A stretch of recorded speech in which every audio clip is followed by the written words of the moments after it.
Quando eu vou pregar nas igrejas, que os pastores anunciam, vai estar o pastor Aldo, um ex-pai de santo, as pessoas sempre estão esperando uma pessoa bem mais velha. Quando eles me vêem, se surpreendem. Mas eu não sou tão novinho quanto parento não, irmão. No dia 13 de dezembro, eu completei 39 anos. Eu tenho 10 anos que sou pastor. Já viajei por 12 países pregando a palavra de Deus. Já viajei todos os estados do nosso Brasil.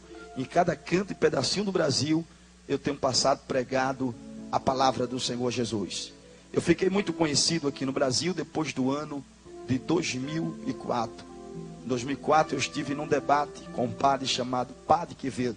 Através desse debate, eu fiquei muito conhecido aqui no Brasil. Arrumei agenda para pregar em vários lugares, aqui no estado de São Paulo, onde Deus tem muito me abençoado.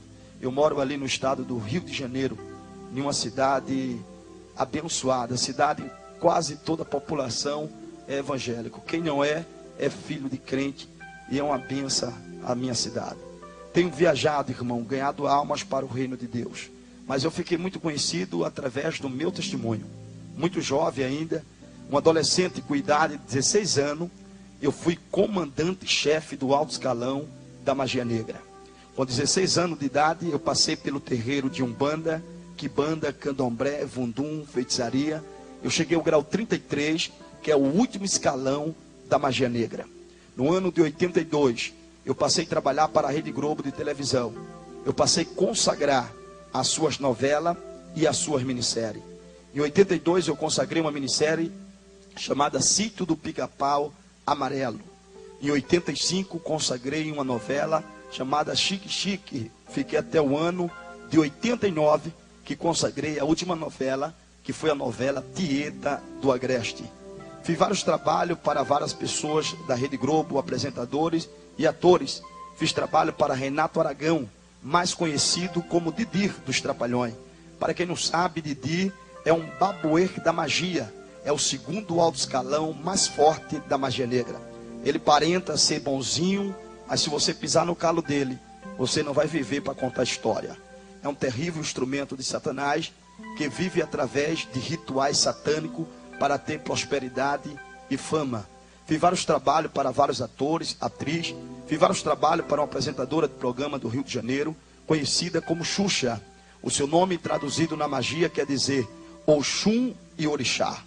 Xuxa trabalha com Exu Mirim. É um demônio pequeno que prende a criança, tanto nos seus programas, como vicia também nos desenhos. A criança, na sua natureza humana, ela é limpa. Se você colocar uma criança para tomar banho, e se você não for tirar ela do chuveiro, ela fica lá o dia todo. A criança é limpa na natureza dela, pois foi feita por Deus. Porém, a criança presa pelo Exu Mirim, ela é diferente de uma criança normal. A criança presa pelo Exu Mirim, ela não gosta de tomar banho. Ela não gosta de escovar os dentes. Ela não gosta de ir à escola. A primeira coisa que ela faz de manhã, quando acorda, é ligar a televisão para assistir desenho.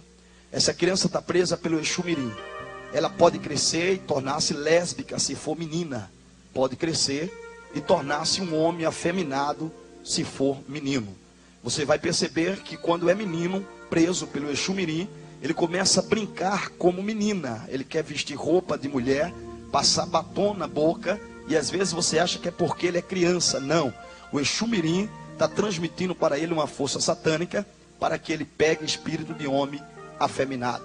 Essa criança vai crescendo com jeitinho de mulher e de repente vira um homem afeminado, através de uma força satânica e diabólica. Muitos desenhos, não todos, mas muitos desenhos são consagrados em rituais de magia negra. Eu consagrei um desenho chamado He-Man. Ali tem um boneco no desenho, que é uma entidade que se apresenta na magia negra como Exum Caveira, o Deus da Morte. O adversário do He-Man se chama Esqueleto. Aquele é o Exum Caveira, o Deus da Morte na magia negra. Apresentei outro desenho chamado Thundercats.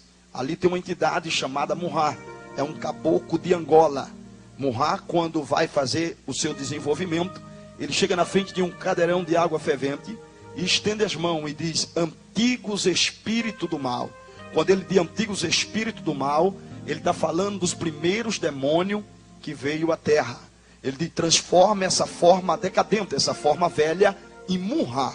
Ele se transforma em um demônio grande, cresce na sua cabeça 2 cobras, no seu peitoral uma cobra de Nor com 2 cabeças. No momento ele vai fazer um ritual girando. Quando ele começa a girar, ele transmite uma palavra satânica amaldiçoando as crianças. Ele, naquele momento, ele transmite uma mensagem dizendo: em nome de Lucifer, o príncipe das trevas, eu amaldiçoo todos que me assistem. Espírito satânico que perturba a criança. A criança fica totalmente perturbada, não respeita pai, não respeita mãe, não respeita ninguém. A criança cresce dentro de um espírito de desobediência. Força satânica e terrível. E um alerta que eu lhe trago maior. Um desenho oferecido a Satanás, consagrado num ritual. As entidades, através do desenho, têm condições de chegar para uma criança, fazer a cabeça dela psicologicamente e mandar ela matar pai ou matar a mãe, matar irmão, matar quem for. Através da força satânica, a criança vai e faz isso. São forças diabólicas, satânica, que usa a vida das pessoas e destrói com ela. Aqui em São Paulo está tendo uma polêmica muito grande de um homem e uma mulher que matou a sua filhinha. Eles vão morrer dizendo que não foi eles. Vão morrer dizendo. Existe um caboclo chamado 7 Encruzilhada. É o 7 Encruzilhada de Toco. O 7 Encruzilhada de Toco, ele incorpora em um pai de santo. E o pai de santo, que for forte na magia, querendo prejudicar a vida de qualquer pessoa, manda o 7 Encruzilhada, caboclo de Toco, sair do corpo dele, entrar no corpo da pessoa e fazer a pessoa matar quem for. Pai, mãe, filho, quem for. Ele mata e depois que matar, ele morre, dizendo que não fez nada. Porque foi a entidade que usou seu corpo, usou sua vida e fez ele fazer aquilo. Através de entidades malignas, pessoas têm tirado vida. E Deus tem levantado um exército, que é eu e você, para lutar contra as forças das trevas, lutar contra Satanás. Nós precisamos, nos últimos dias, irmãos, consagrar nossa vida diante de Deus, buscar mais a presença do Senhor. Da vez de você ir para churrasco, vá orar a Deus. Da vez de você no domingo ir jogar futebol, pegue a Bíblia e folhetos na sua mão e vá ganhar almas para o reino do Senhor. Da vez de você perder tempo no mundo com coisas passageiras, busque mais a presença de Deus. Porque enquanto você está perdendo tempo, almas estão morrendo nas mãos de Satanás. E Deus está contando com você para ganhar essas almas. Deus está contando com você para libertar essas almas das mãos de Satanás. Fiz vários trabalhos, irmão, para várias pessoas famosas e importantes do nosso Brasil. Fiz um trabalho com o tio Chico, conhecido como Pastor Francisco. Foi o pai de santo mais forte do estado de Brasília. Foi o pai de santo mais poderoso da magia negra lá. O trabalho que eu fiz com ele, junto com ele, com mais 5 pai de santo graduados do alto escalão da magia negra. Foi na época que Tancredo Neves ganhou para presidente. Os tambores tocaram na Bahia, em Recife, Brasília e no Rio de Janeiro. Dentro de 15 dias de ritual, Tancredo Neves morreu, que não aguentou a pressão da força satânica que foi feito para matá-lo. A política que nós vivemos é uma política de sujeira. E a maioria dos políticos tem pacto na magia negra. Para um senador ser eleito, você precisa votar nele. Mas lá em Brasília tem senador que você nunca viu. E você não sabe nem o número dele e nunca votou nele. Mas ele está lá. Deputados federais. Homens que faz trabalho na magia negra. Para poder ser eleito e poder ter riqueza. Às vezes tem igreja e tem pessoas que acham errado quando o evangélico é político. E até mesmo com raiva não vota nele. Mas prefere votar no macumbeiro. Tiveram um apoio agora lá no Rio de Janeiro. A lei do silêncio estava pegando forte, fechando as igrejas. Um deputado evangélico entrou, lutou contra isso e conseguiu liberar essa lei, tirar essa lei do mapa. Então, irmão, precisamos colocar pessoas de Deus para que o nosso Brasil venha a ser abençoado. Nós precisamos de pessoas abençoadas pelo Senhor Jesus Cristo. Fiz vários trabalhos, fui pai de santo de cabeça de Fernando Collor de Mello e do PC Faria. fiz vários trabalhos para vários atores, atrizes, muitas pessoas ricas. Vou estar relatando algumas pessoas aqui, mas hoje eu trabalho para o Senhor Jesus Cristo de Nazaré, o Deus que liberta o homem, resgata ele das mãos de Satanás e faz um instrumento nas suas mãos. Eu gostaria que você se colocasse em pé e abrisse a sua Bíblia comigo no livro de Revelação. É o livro do Apocalipse, capítulo de número 2 e o versículo de número 10. Nós vamos ler a última parte desse versículo. Eu vou estar trazendo aqui uma porção da palavra de Deus, pois a palavra de Deus não pode ser substituída por testemunho. Ela é insubstituível, nada substitui a palavra de Deus. Mas eu vou abrir um parênteses da mensagem. Eu vou estar relatando algo do meu testemunho, que possa trazer um alerta para vocês, possa edificar a fé de vocês, e que através do meu testemunho você venha mais buscar a presença de Deus. O livro de Revelação, o livro do Apocalipse, capítulo de número 2 e o versículo de número 10, a última parte do versículo, que diz assim: ser fiel até a morte, dar-te-ei a coroa da vida. Amém? Eu quero trazer uma mensagem subordinada ao tema fidelidade e fé. Diga comigo: fidelidade e fé. Só tem fé quem é fiel. Só é fiel quem tem fé. Fecha os teus olhos e curve tua cabeça. Querido Deus, eterno e supremo Pai, debaixo da tua graça, debaixo, Senhor, do teu poder e na unção do teu Espírito Santo, eu quero transmitir a tua genuína e poderosa palavra. Que eu venha ser, meu Deus, canal de bênção para a tua igreja, e que as verdades, Pai amado, seja revelado através da minha boca. Algo que possa trazer alerta e edificar a fé, Senhor, de cada crente aqui. Que cada crente venha ser impactado pelo poder da tua palavra, e venha, Senhor, meu Deus, buscar mais a tua presença. Eu te peço, Senhor, que venha me usar. Eu sei que eu não posso curar, eu sei que eu não posso batizar, eu não posso salvar, mas eu sei que tudo isso, Senhor, tu pode fazer.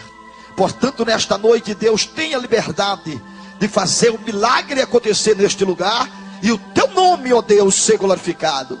Porque a honra, Senhor, é para o Senhor, a glória é para o Senhor, tudo é para louvor do teu nome.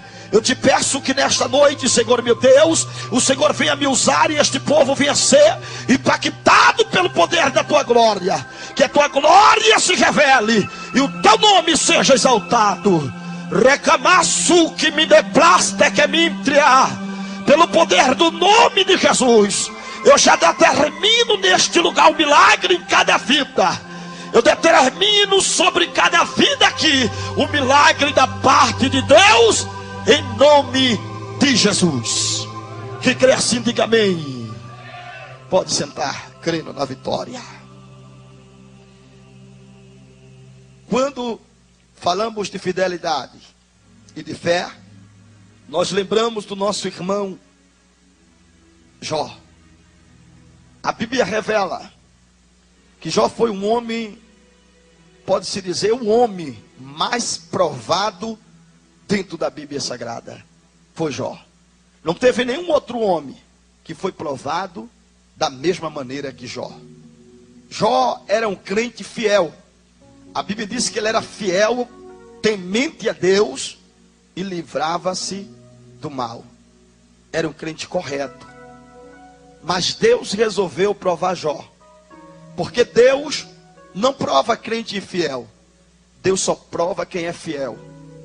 Às vezes você ora tanto, busca tanto, e fica sem entender por que eu oro, busco tanto, e as coisas estão dando tudo ao contrário na minha vida. É Deus provando você, para ver se realmente você é fiel. Quero dizer a você que essa prova vai passar. E quando ela passar, a vitória chega. E quando a vitória chega, até o diabo se assusta. Deus vai mudar a sua história. Ele está lhe provando, mas Ele não te abandonou e não te deixou só. Ele está do teu lado e vai te dar vitória. Eu quero que você fale para o seu irmão: você vai passar por esta prova. e Deus vai te dar vitória. Deus provou Jó. Eu acredito que quando o diabo chegou diante de Deus, ele disse: olha Deus, eu fui na terra passear por ela, eu vi muito tipo de crente.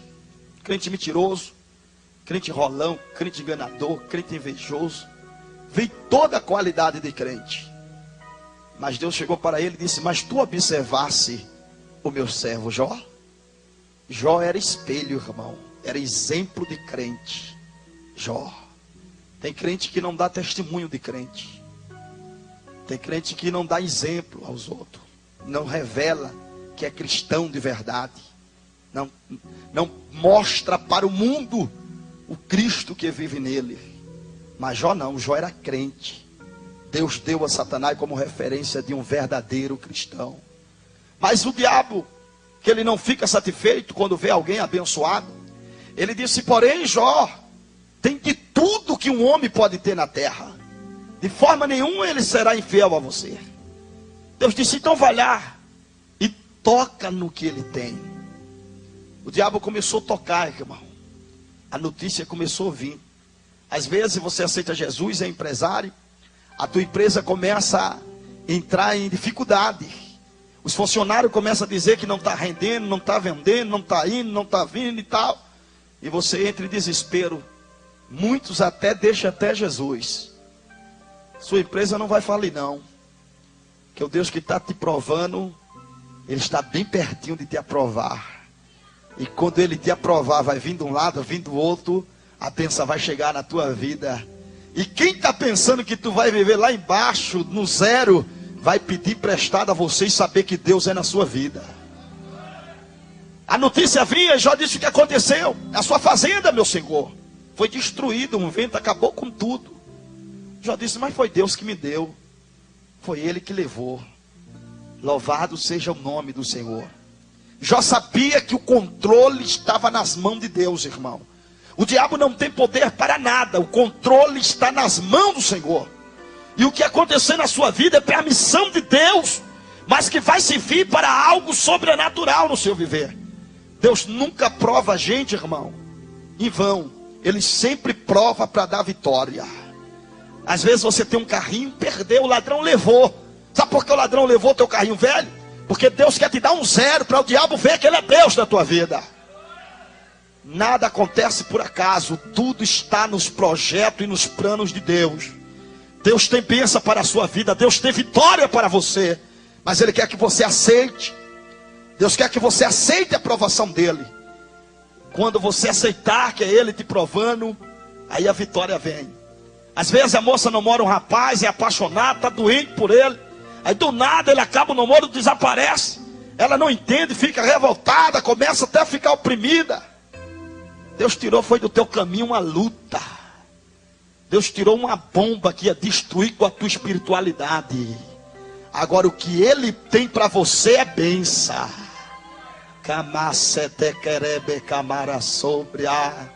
O que Ele tem para você vai mudar a tua vida. Espere no Senhor e exalte a Ele, porque tudo que Deus faz é bom. Tudo está no projeto e no plano de Deus. Já entendia isso, irmão. E ele louvava a Deus.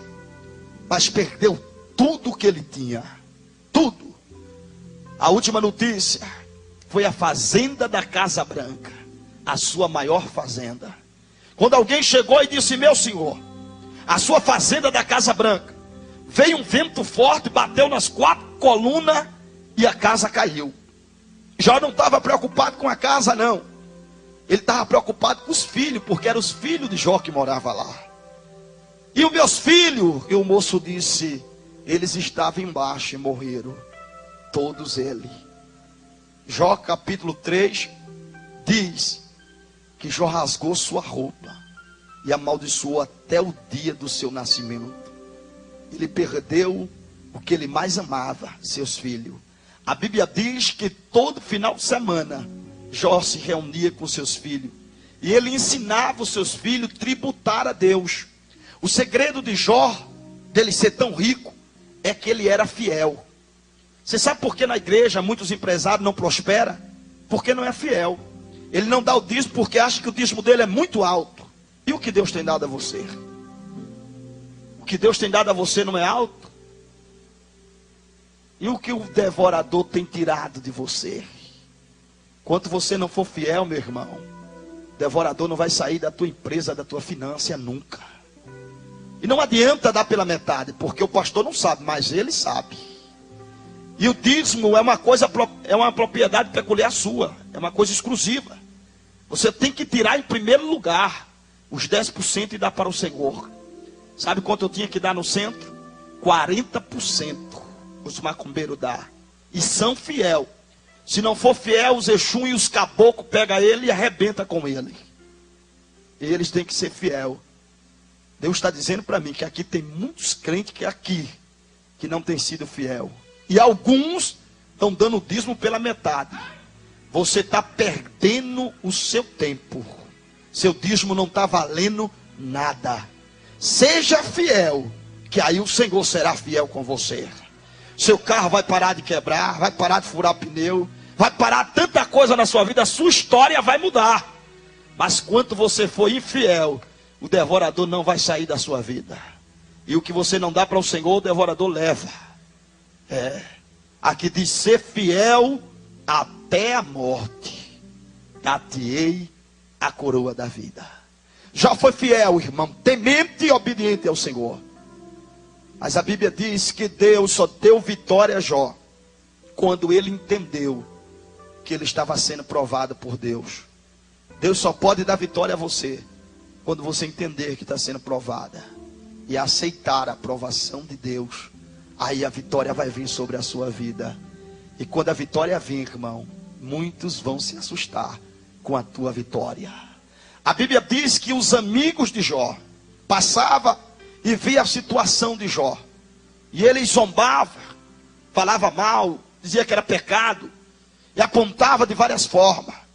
Mas a Bíblia diz no capítulo 42 e o versículo 10. Que Deus mudou o cativeiro de Jó. Deus vai mudar seu cativeiro.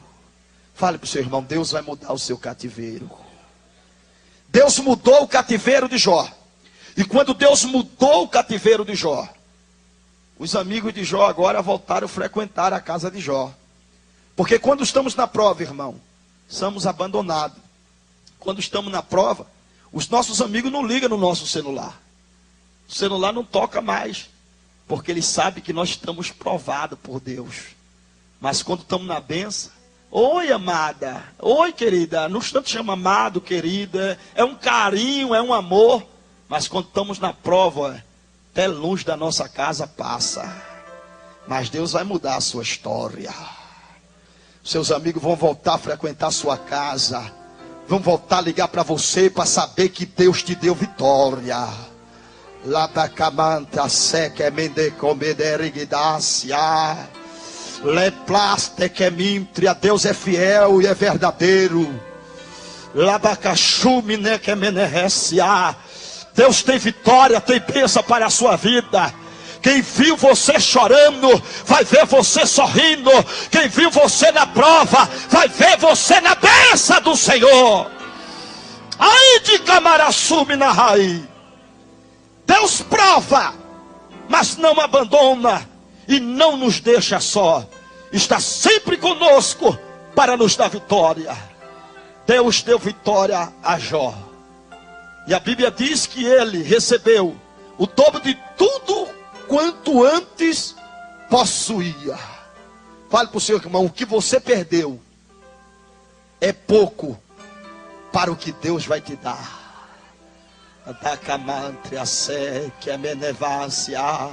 Só quem crê nisso, levante a mão e dê glória ao nome do Senhor nessa noite. É tempo de mudança. Mas quando Deus prova, irmão, é duro. Choramos, sofremos, porque somos abandonados até pelas pessoas que nós amamos.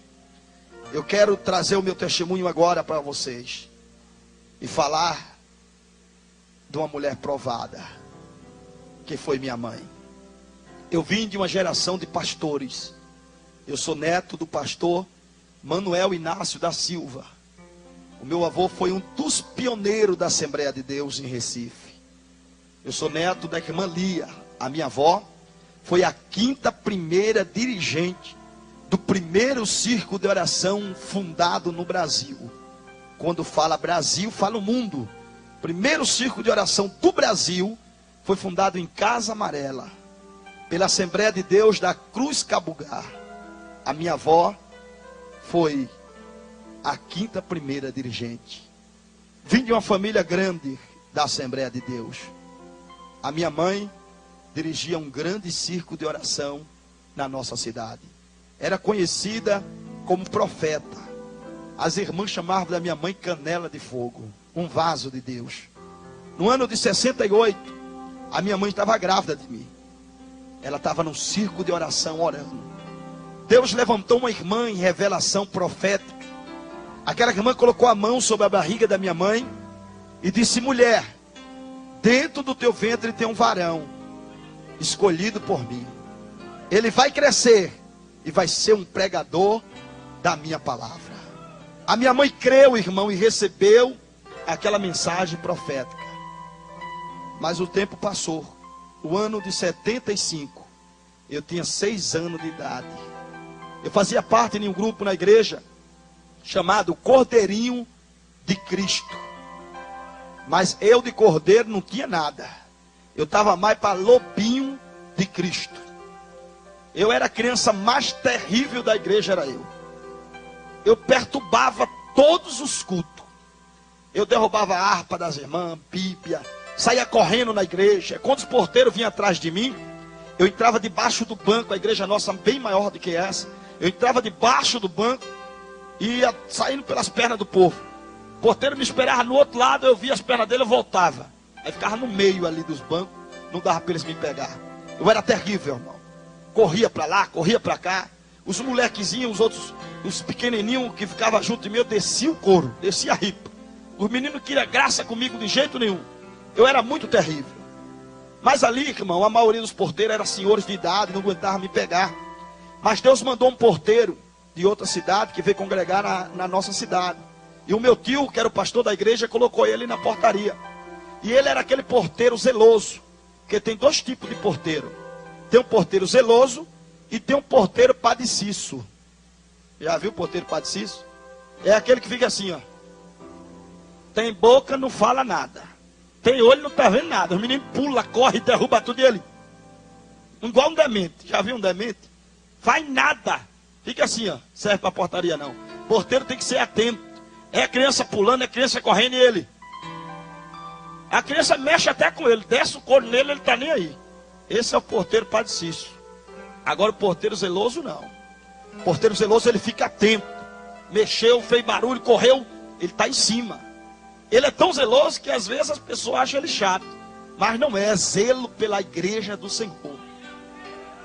Aí Deus mandou esse porteiro. E eu lá bagunçando nesse dia, correndo, pulando, plantando bananeira, fazendo diacho. Meu tio colocou uma ordem na igreja.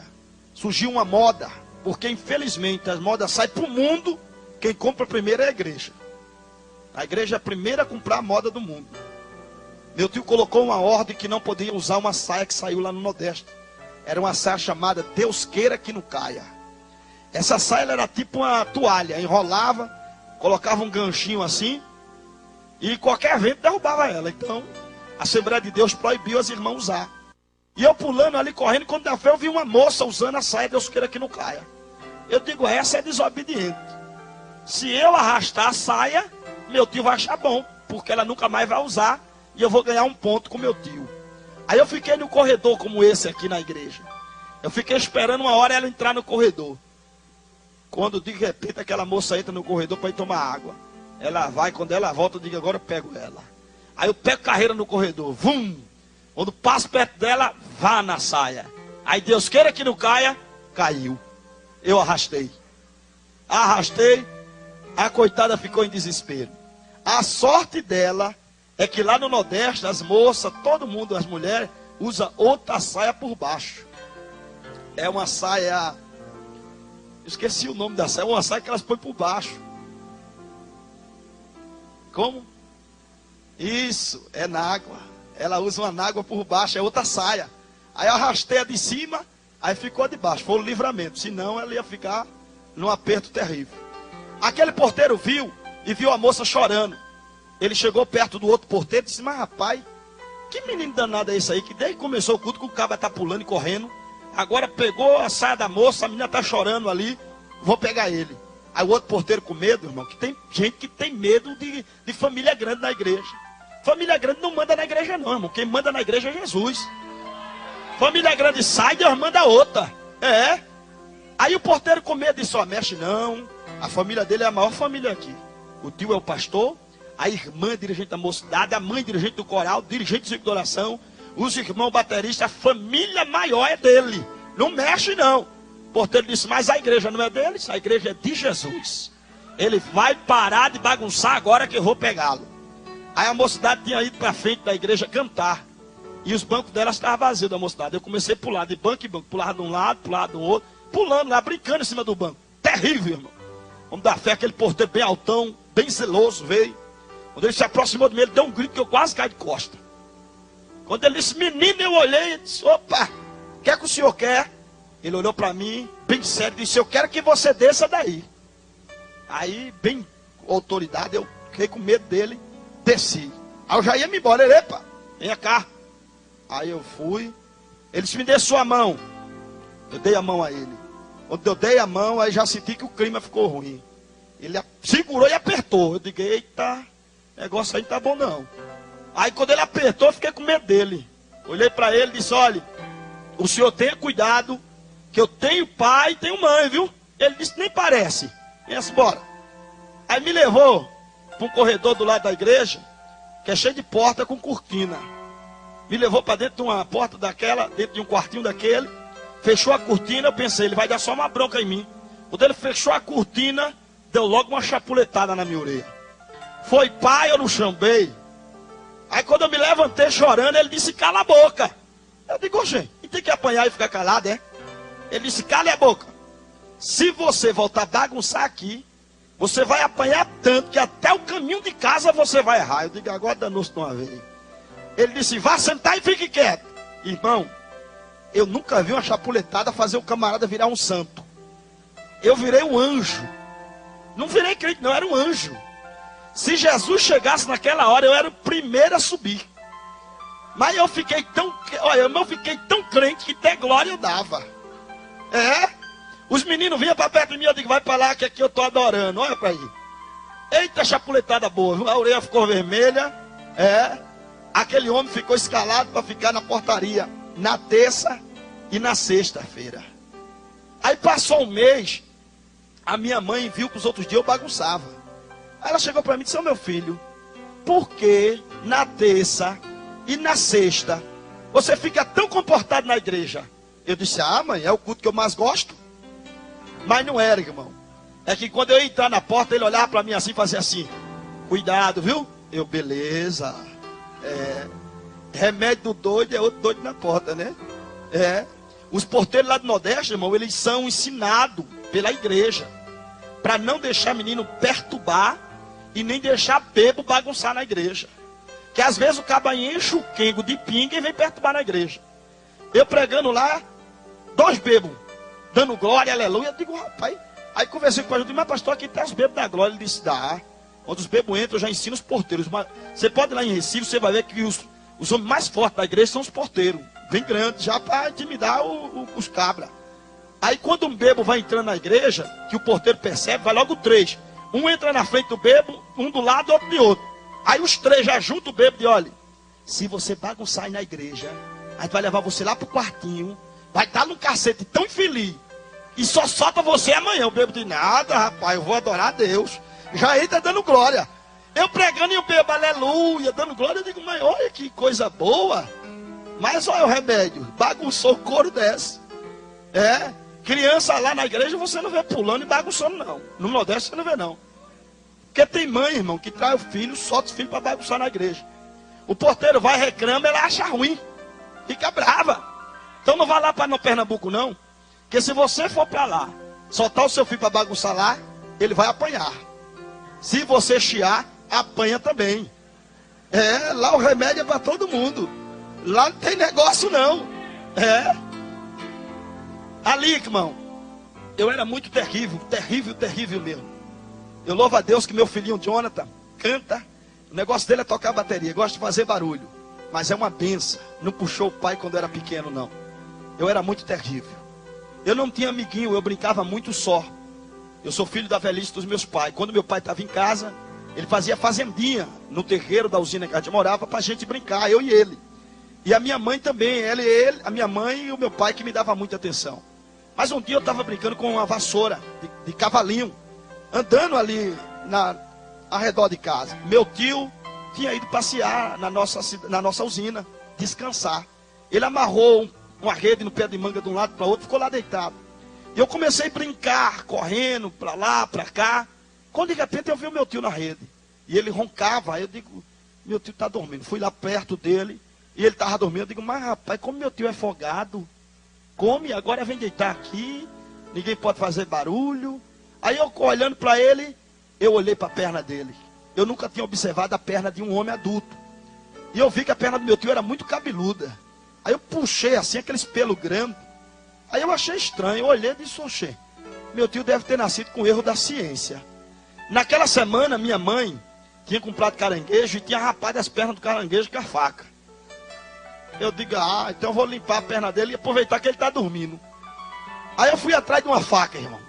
Só que a minha mãe sabia como eu era, ela colocava tudo no alto, as coisas, não dava para pegar. Aí eu desisti, não encontrei faca para limpar as pernas dele. Aí quando eu desisti, no muro da minha casa, lá não tinha energia, a gente usava candeeiro. Em alguns lugares chama lamparina. É uma latinha. E ali quando eu pego o candeeiro, tiro o pavio do candeeiro. Tem um produto que não é álcool, é querosene, que eles põem para acender. Aí tirei o produto e fui passar na perna do meu tio. Aí tem massagem na perna dele, passei. Quando eu estava dando massagem com o querosene, ele acordou. Ele olhou para mim assim, meio assustado. Aí eu passei a mão, dei uma risada para ele.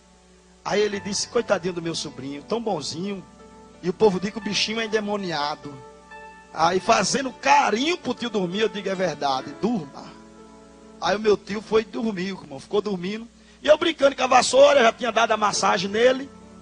Quando eu vi que ele estava dormindo, eu voltei. Eu digo, agora é a hora da operação geral.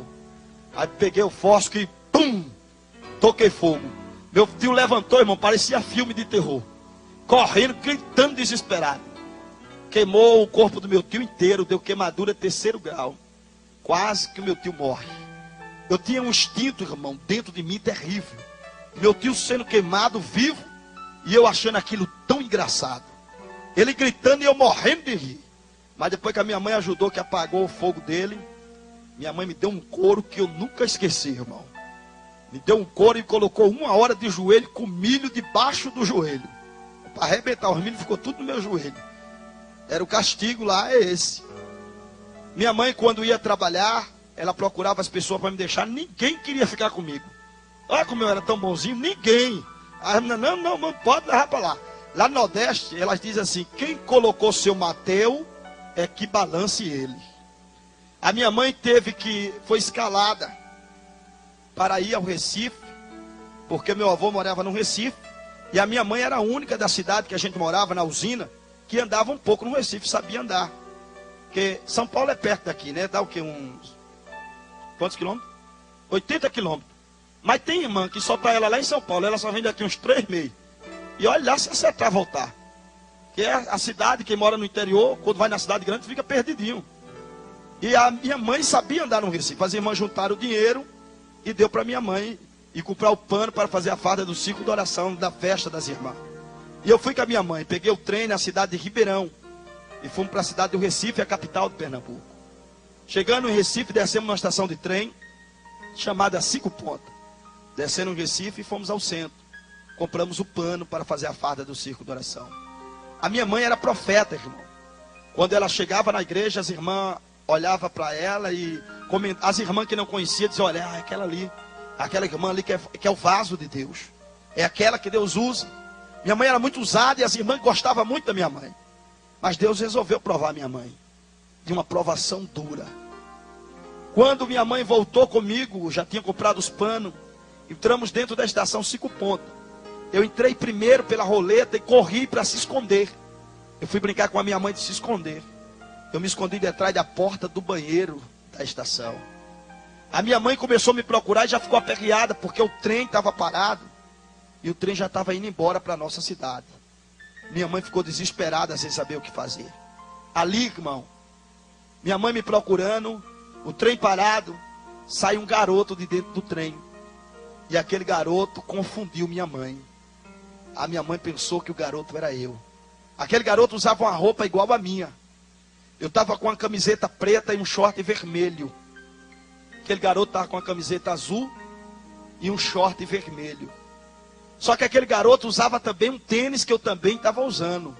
Na época, todo garoto lá no Nordeste usava esse tênis. Era um tênisinho chamado Conga. Era um tênis azul e branco. Mas era antigo. Alguém aqui já conhece? Quem conhece aqui esse tênis? Ah, bastante gente. Esse tênis aí todo garoto usava. Quando a minha mãe viu o garoto, ela pensou que era eu. O garoto entrou novamente dentro do trem. Minha mãe correu e entrou dentro do trem. O trem fechou as portas, irmão. E levou minha mãe. Por causa de uma brincadeira. Eu perdi o colo da minha mãe. Eu perdi o carinho da minha família. E perdi a oportunidade de crescer em um lar evangélico com apoio ministerial. Perdi o privilégio. Perdi minha infância por causa de uma brincadeira. Não brinque de ser crente, não. Seja crente. Quando alguém procurar você para coisas carnais, rejeite, porque você é cristão. Agora é moda, irmão, os crentes jogar futebol. Virou moda na igreja. Mas quando você está jogando bola, almas estão morrendo, precisando de uma palavra sua, precisando ouvir que Jesus salva da sua boca. Tenha compromisso com Deus. Pare de brincar, porque senão Jeová vai trazer você numa cadeira de roda. Aí você vai parar de jogar bola e vai ganhar alma para o reino dele. Deus tem plano com pessoas aqui, além do que você imagina. Então Deus quer que você tenha um compromisso maior com Ele. Rejeite o mundo e procure agradar ao Senhor de todo o teu coração, de toda a tua alma. Por causa de uma brincadeira, irmão, eu perdi minha mãe.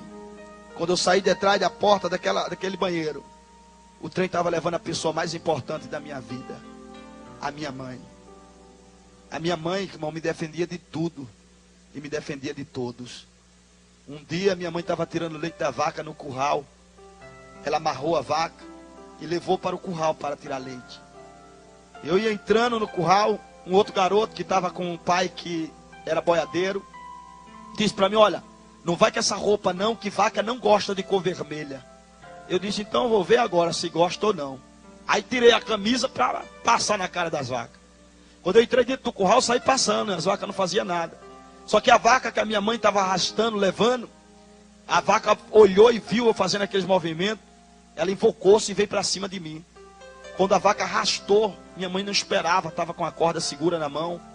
A vaca derrubou minha mãe na lama e arrastou por dentro do curral. Uma fepa de madeira que estava na lama travou o seio da minha mãe. Ela perdeu o controle e soltou a corda. Ela caiu entre a cerca. A madeira da cerca cegou o seu olho esquerdo. Minha mãe caiu ali sangrando e com a bola do seu olho para fora. Os meus tios entraram, pararam a situação. Minhas pernas travou ali. A minha mãe correu machucada e me abraçou e disse: graças a Deus, meu nego, que não aconteceu nada com você. A minha mãe não estava preocupada com ela, irmão. Estava preocupada comigo. É o único ser que a Bíblia faz uma comparação com o amor de Deus.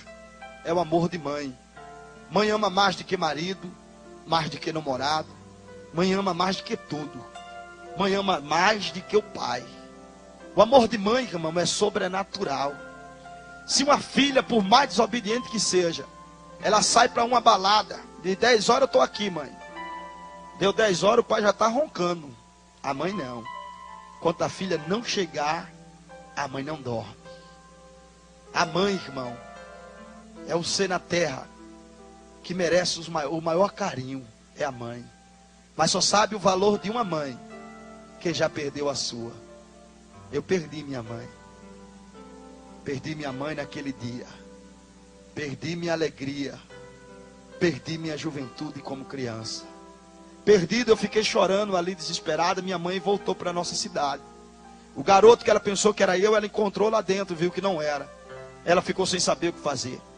O meu pai já estava esperando a gente. Quando a minha mãe chegou, meu pai disse: cadê meu filho? Minha mãe disse: eu perdi o garoto. Meu pai rapidamente conseguiu um carro na prefeitura e voltou para Recife com a minha mãe. Eles ficaram 3 dias me procurando. O recurso financeiro do meu pai só deu para ficar 3 dias pagando hotel e gasolina me procurando. Depois de 3 dias que acabou o dinheiro, meu pai tinha que voltar para a nossa cidade. Meu pai revoltado chegou para minha mãe e disse: você tirou minha alegria de viver. Tirou o meu filho. Eu sou filho da velhice, irmão, do meu pai. Eu era o xodó do meu pai. Meu pai revoltado com a minha mãe disse: a partir de hoje, você não é mais minha esposa. Tirou o credencial da igreja, rasgou e disse à minha mãe: a partir de hoje eu também não sou mais crente. E nem quero crente na minha casa. Meu pai ficou revoltado. Não falava mais com a minha mãe. A minha mãe, quando ia dirigir o circo de oração, que ela era dirigente, as irmãs sempre admiravam ela. Mas depois que ela me perdeu, quando ela entrava na igreja, as irmãs comentavam e diziam: olha aí a irresponsável. Perdeu o garoto de 6 anos. Nessas alturas, a criança já morreu. A minha mãe curvava a cabeça, dobrava o joelho e chorava, irmão. Além de ter me perdido, era acusada pelas pessoas. Ela não tinha palavra. Minha mãe conta que quando andava na feira, cidade pequena, as irmãs diziam por zombaria: oi, irmã, cadê o seu filho? A senhora não disse que ele ia voltar? Já faz 3 anos. Minha mãe dizia: mais um dia ele vai voltar. Minha mãe disse que chorava, irmão, na rua, lembrando das presepadas que eu fazia, das artes que eu fazia. Eu era filho da velhice, os meus irmãos tudo já homem, já grande, e a minha mãe sentia muita falta de mim. O tempo foi passando, eu estava na rua para sobreviver. Eu comia lixo e pedia esmola às pessoas. Quando você vê um mendigo pegando um pedaço de pão estragado e comendo, para você ele é nojento, mas ele está comendo porque ele tem fome e ninguém dá comida a ele. Eu comia, irmão, comida estragada, às vezes até com bicho tinha que comer, para matar a fome. Uma sexta-feira à noite eu estava dormindo. O Recife de dia é quente, mas à noite faz frio por causa da brisa do mar. E no frio muito grande, eu peguei cachorro de rua, vira-lata de rua. Eu abraçava ele para o calor dele me aquecer. Eu abraçava os cachorrinhos e dormia junto com eles. Um dia, chegou 2 rapazes perto do banco de feira que eu estava. E aqueles rapazes começou um com o outro e disse: olha, esse menino aí deve ser estrupador de animal. Vamos pegar ele. Quando eu ouvi eles falando isso, eu digo: não, vou me levantar e falar para eles que o cachorro é só para me aquecer, para eu conseguir dormir. Quando eu me levantei, um daqueles meninos me deu um chute com uma bota, aquelas botas que tem uma chapa de ferro na frente. Quando bateu no meu rosto, aquela chapa de ferro, não sei se estava soltando, ela abriu minha boca. Eu carrego hoje essa cicatriz que cortou de um lado a outro. Abriu minha boca e quebrou meu maxilar. Eu caí no chão, não podia gritar porque o maxilar estava fora. Eu me levantei para correr. O outro amigo dele pegou um negócio que é tipo um dedo de ferro, põe um dedo assim e fica uns dedos de ferro, e deu um soco no meu rosto. Quando ele bateu, eu já estava machucado, eu caí desmaiado, tremendo ali. Eu fiquei debaixo daquele banco de feira sangrando a noite inteira. Quando foi de manhã, um moço que sempre passava ali, ele me dava pipoca. E ele me viu ali naquele banco porque ele sempre passava ali. Ele me pegou e me levou ao hospital. A enfermeira, quando começou a costurar minha boca, o médico, ela disse: mas quem fez isso com um garoto desse? O médico disse: isso aí, isso deve ser um cheira-cola, ladrão. Foi roubar a carteira de alguém e fizeram isso com ele. Costura a boca dele e põe ele para fora que ele está fedendo muito. Eu via o tratamento como eu não era nada, não era ninguém, não existia. Me tiraram dali para fora. Eu olhei para o céu, irmão, e eu lembrava que a minha mãe contava a história que Deus dava pão às pessoas da terra e água para que elas não morressem de fome. Naquele período já fazia dias que eu não tinha comida. O médico, se era para eu tomar, porque eu não podia mastigar, tomar sopa. Mas aonde que eu ia arrumar sopa? Eu não tinha dinheiro. Quando chovia, eu pegava a lama da chuva e eu bebia. Eu ia para a beira da praia e eu pegava coco, resto de coco que as pessoas bebiam e jogavam, e bebia a água do coco. O coco novinho, ele faz tipo uma laminha de coco. Eu comia aquilo, era a minha sopa. Não tinha sopa para mim. Passava noite e noite com fome. Apanhava muito dos outros garotos. Mas um dia eu estava na frente de um quartel-general antigo do Recife. Eu pensei que seria meu socorro, mas foi a maldição da minha vida. Parou uma mulher com um carro, e aquela mulher dava sopa para meninos de rua.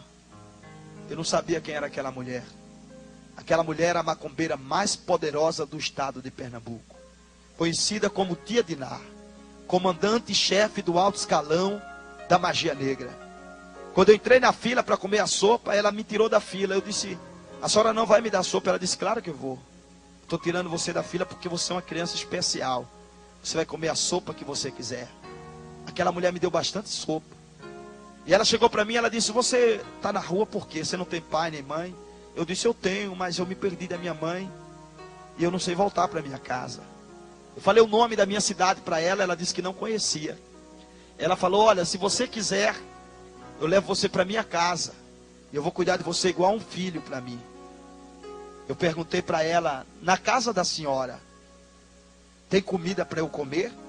Ela disse: claro que tem. Eu disse: tem uma cama para eu dormir? Ela disse: tem. Eu disse: então eu vou para a sua casa. Eu fui para o maior centro de bruxaria do estado de Pernambuco. Fica em Prazeres, perto do Beco do Mussu. Toma conta de um quarteirão a outro. Ali só entra ator, atriz, empresário muito rico, pessoas poderosas financeiramente, para fazer pacto satânico. Aquela mulher disse: olha, eu preciso de você. E você vai ser meu substituto. Eu vou ensinar você a arte da magia. Eu comecei a conhecer a força satânica da magia negra.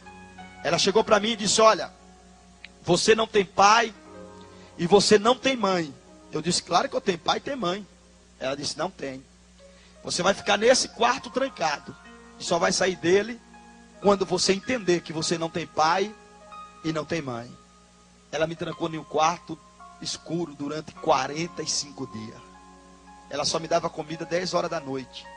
Ela colocava um prato de uma sopa estranha debaixo da porta. Mas com fome eu tomava. Depois de 45 dias, eu não lembrava de pai, não lembrava de mãe. Eu passei por um tratamento de um Ugan. É um tratamento de limpeza espiritual na mente, para não lembrar mais do passado. Eu não lembrava mais de nada. Tomei aquela sopa durante 45 dias. Costumei tomar a sopa.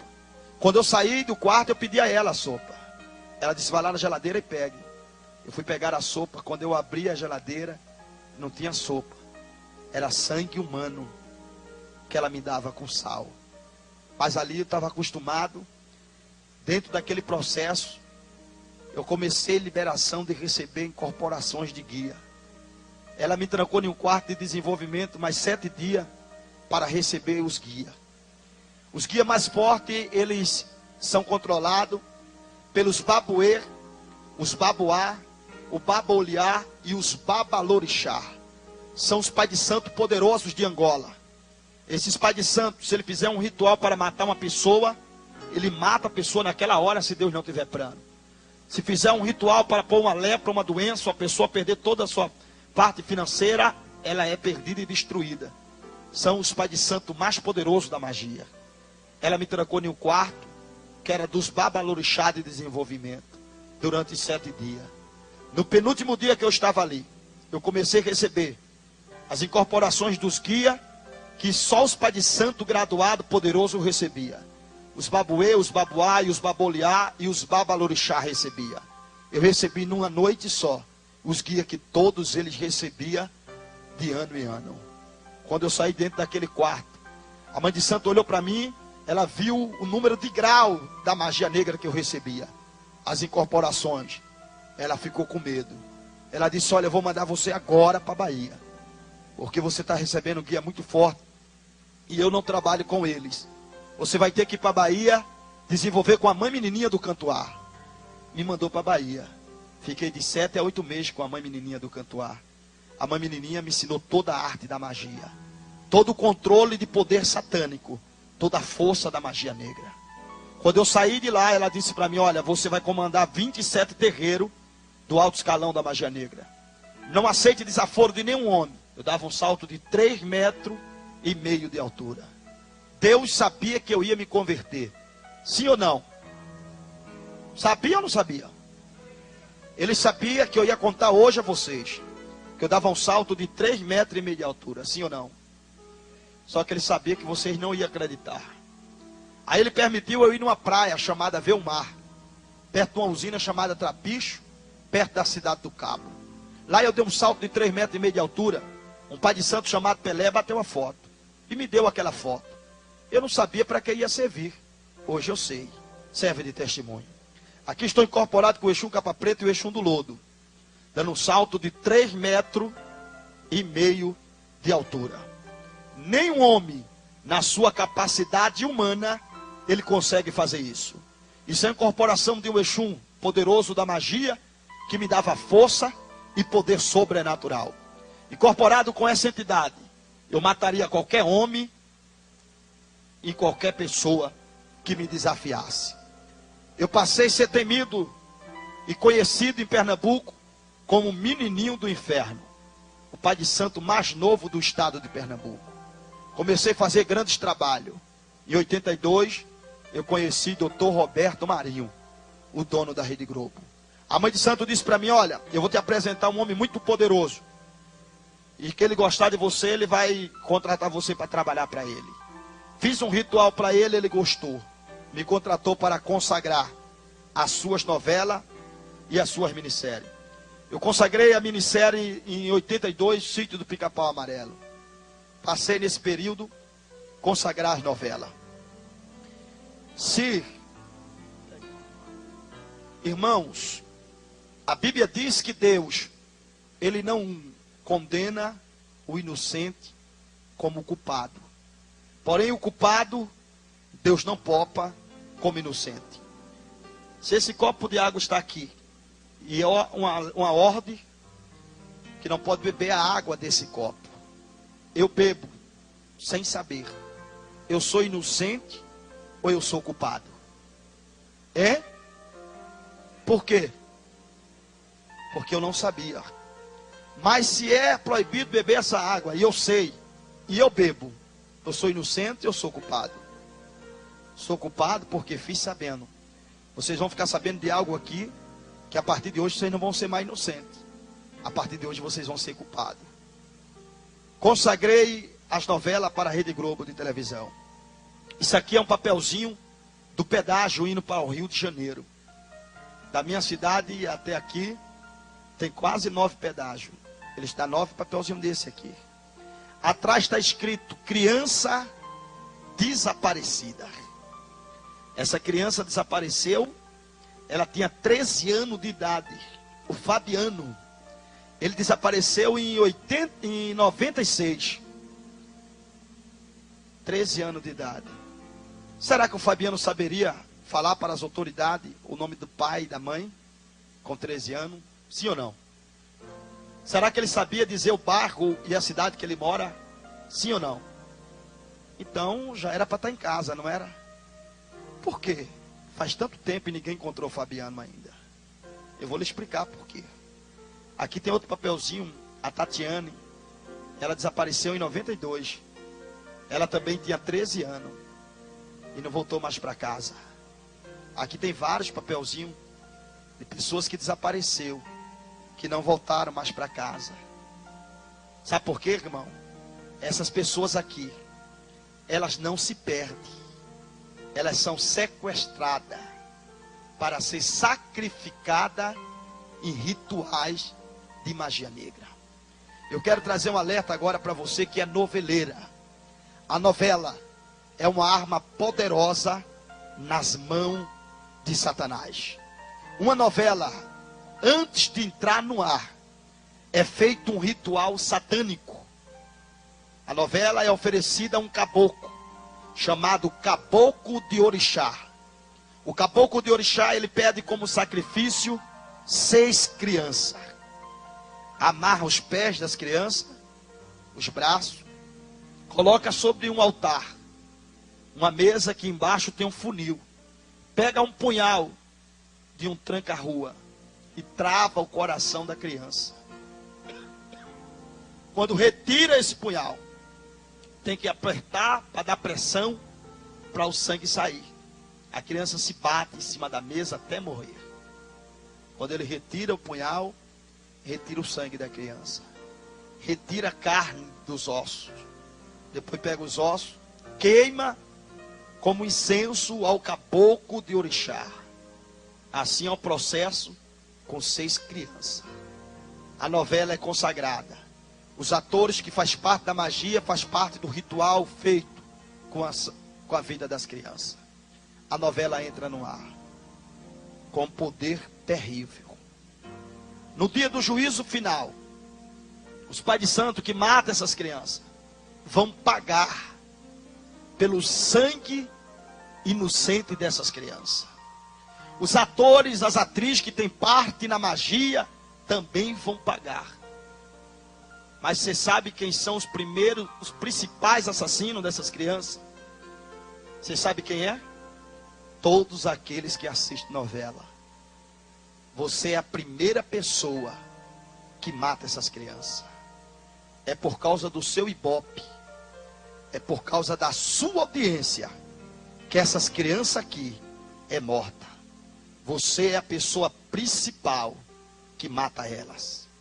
No dia do juízo final, Deus vai cobrar o sangue dessas crianças da sua mão, vai cobrar de você. Mas pastor, eu não sabia disso não. Então você era inocente. Deus não vai cobrar de você.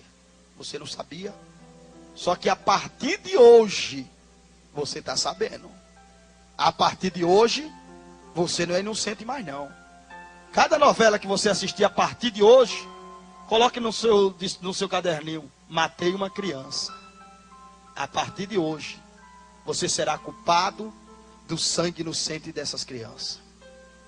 A novela, ela parece, irmão, parece ser uma coisa normal.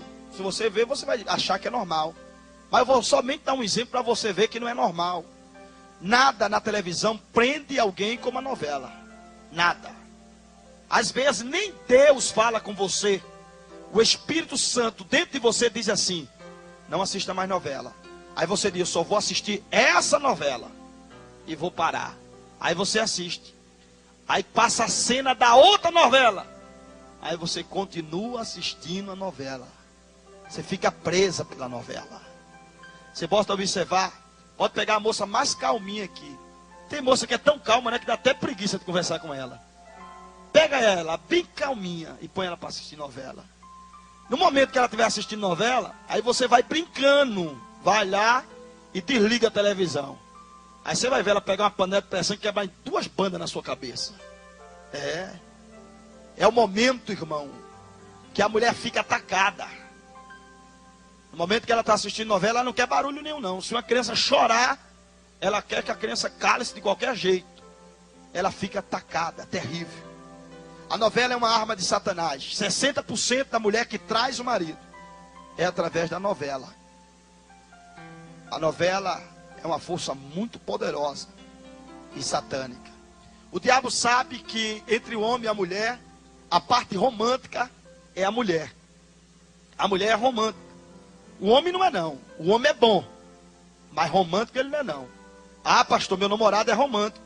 Case com ele. Aí depois que casar, aí você vai ver se é romântico. O homem é conquistador. E para ele conquistar, ele faz qualquer coisa. Você pode ver que quando está namorado é assim, agarrado. É grudado na mão. Onde vai é um amor, um chamego. É seguro. Vai para a igreja, agarradinho, namorado. O homem tem que conquistar, né? A moça vai, pisa numa poça de lama. A lama suja o vestido dela. Ele põe a mão no bolso, tira o lenço limpinho e passa na saia dela para tirar a lama. Coitadinha da minha nega. Para que foi chover hoje, São Pedro? Aí limpa. A mulher fica toda. Aí vai para a igreja. Aí casa. Depois de 9 meses passa naquela mesma rua. Pisa naquela mesma poça de lama. A mulher com a barrigona e pá. O sujeito já está lá na frente. Olha para trás e diz: anda, tartaruga. Tu tá cega, é? É. A história muda, minha irmã. Depois que conquista. Tem irmã aqui que não sabe nem o que é caixinha, que não sabe nem o que é bombom, faz muito tempo. Mas quando namorava, ganhava caixinha de bombom, rosinha. É. Agora parou. Depois que conquistou, acabou-se o negócio. O homem é conquistador, mas romântico não é. Ele é bom para a mulher. Quando o homem ama a mulher, ele faz tudo. Mas não é a natureza do homem, não. O homem não é romântico, não. Mas a mulher é. Uma poesia, a mulher fica encantada. Esses camaradas que tem aquele septinho bem forte, quando fala, ela chega se derrete. É, irmão. Porque a mulher é romântica. Ela gosta de palavras bonitas. Mas o homem não é. A novela, irmão, transmite o que não existe. Tem mulher que quando está assistindo novela, que ela vê uma cena romântica, ela vive a cena, ela está assim, ó. Aí passa a cena romântica, ela chega, respira fundo. Está vivendo aquela cena. A novela prende ela. Eu duvido uma noveleira cantar aqui e Deus batizar. Duvido. Eu duvido uma noveleira expulsar demônio. Demônio se manifestar aqui, ela dá uma carreira que abre porta até aqui, onde não tem, para correr. É, porque ela sabe que ela não tem unção e autoridade de Deus para expulsar o demônio. Mas uma crente fiel que anda de joelho, pode se levantar todos os demônios das trevas que ela expulsa no nome de Jesus. Amado, a novela é uma arma de Satanás. Tem muita coisa que eu poderia transmitir para vocês sobre a novela. Como ela faz a mulher trair o marido. A novela faz a mulher trair o marido. Mas o tempo já é 9 e pouco. Eu estou querendo parar já. Eu comecei, irmão, consagrando novela. E ali eu conheci os atores, as atrizes. Conheci as pessoas famosas. Eu conheci Renato Aragão, Didi dos Trapalhões. Didi me procurou para fazer um trabalho para ele. Eu fiz o trabalho, ele me pagou. Só que eu fui fazer o agradecimento da oferenda para Iemanjá, a rainha do mar, numa praia chamada Boa Viagem, no Recife. Quando eu cheguei na praia Boa Viagem, que eu levei a oferenda de agradecimento a ela, ela se materializou dentro do barco e disse: olha, eu não quero nada do que você me trouxe aí. Eu disse para ela: o que é que a senhora quer? Ela disse: olha, eu não quero nada disso, eu quero sangue. Eu falei: de que espécie de animal? Ela disse: eu não quero sangue de animal, eu quero sangue humano. Mas eu não quero sangue de homem, não. Eu quero sangue de mulher. Eu quero que você vá lá na fora e me traga aqui uma moça de 15 anos de idade. Pega o punhal do 7 facadas. Dê 7 facadas nela aqui dentro do mar. Jogue ela dentro do mar, que eu vou beber o seu sangue e vou comer sua carne. Eu saí para fora do mar para buscar uma moça de 15 anos. Quando você sai de casa, o diabo está de olho em você. Você vai para o trabalho, ele está de olho em você. Aonde você vai, o diabo está de olho em você. Você sabe por que ele não faz nada com você? Porque quando ele olha para você, tem um anjo com a espada de fogo olhando para ele. Aí ele não pode fazer nada com você. A Bíblia diz que os anjos do Senhor acampam ao redor daqueles que o temem e o livra. É por isso que o diabo não pode pegar você, porque os anjos de Deus estão do seu lado. Eu fui buscar uma moça de 15 anos. Fiquei na porta de uma escola esperando terminar a aula. Quando terminou, saiu aquela multidão de jovens. Eu fiquei esperando, mas saíam jovens com característica de ter mais idade. Ali eu fiquei esperando, quando de repente saiu uma mocinha baixinha. Às vezes é pequenininha, mas é velha que só, né? A minha esposa é desse tamanho, tem 32 anos. Não cresceu, eu não sei porquê. Eu acho que na época não tinha fermento. Aí esperei aquela moça sair. Quando saiu, fui seguindo ela. Ela entrou em uma rua que não tinha muito movimento. Eu encostei o carro rápido, desci e tem uma gravata no pescoço dela. Desmaiei ela e joguei dentro do carro. Peguei o livro da escola dela, joguei dentro para não deixar rastro. E levei. Levei para a Praia Boa Viagem para sacrificar ela. Aquela moça tinha que morrer para Renato Aragão fazer sucesso mais e ganhar mais dinheiro. Quando eu cheguei na Praia Boa Viagem, aquela moça tornou do desmaio. Vi uma viatura da polícia passando do meu lado. Quando de repente ela começou a gritar, eu fiquei com medo da polícia ouvir o barulho e me enquadrar. Eu encostei o carro para desmaiá-la de novo. Mas quando eu encostei o carro, aquela moça abriu a porta de trás e correu. E eu corri atrás dela.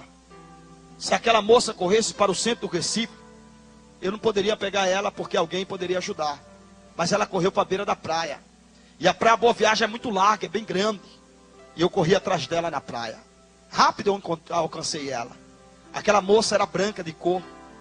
Seu olho estava roxo de tanto chorar. Desesperada, com medo da morte. Eu estava com um punhal, com 7 travão, punhal do 7 facada. Corri e alcancei ela rápido. Ela chorando, desesperada, eu disse para ela: olha, se você correr eu vou travar o seu braço e você vai sangrando até lá. É melhor você ir numa boa comigo. Eu mato você e você nem vai sentir a dor da morte. Aquela moça estava em desespero, irmão.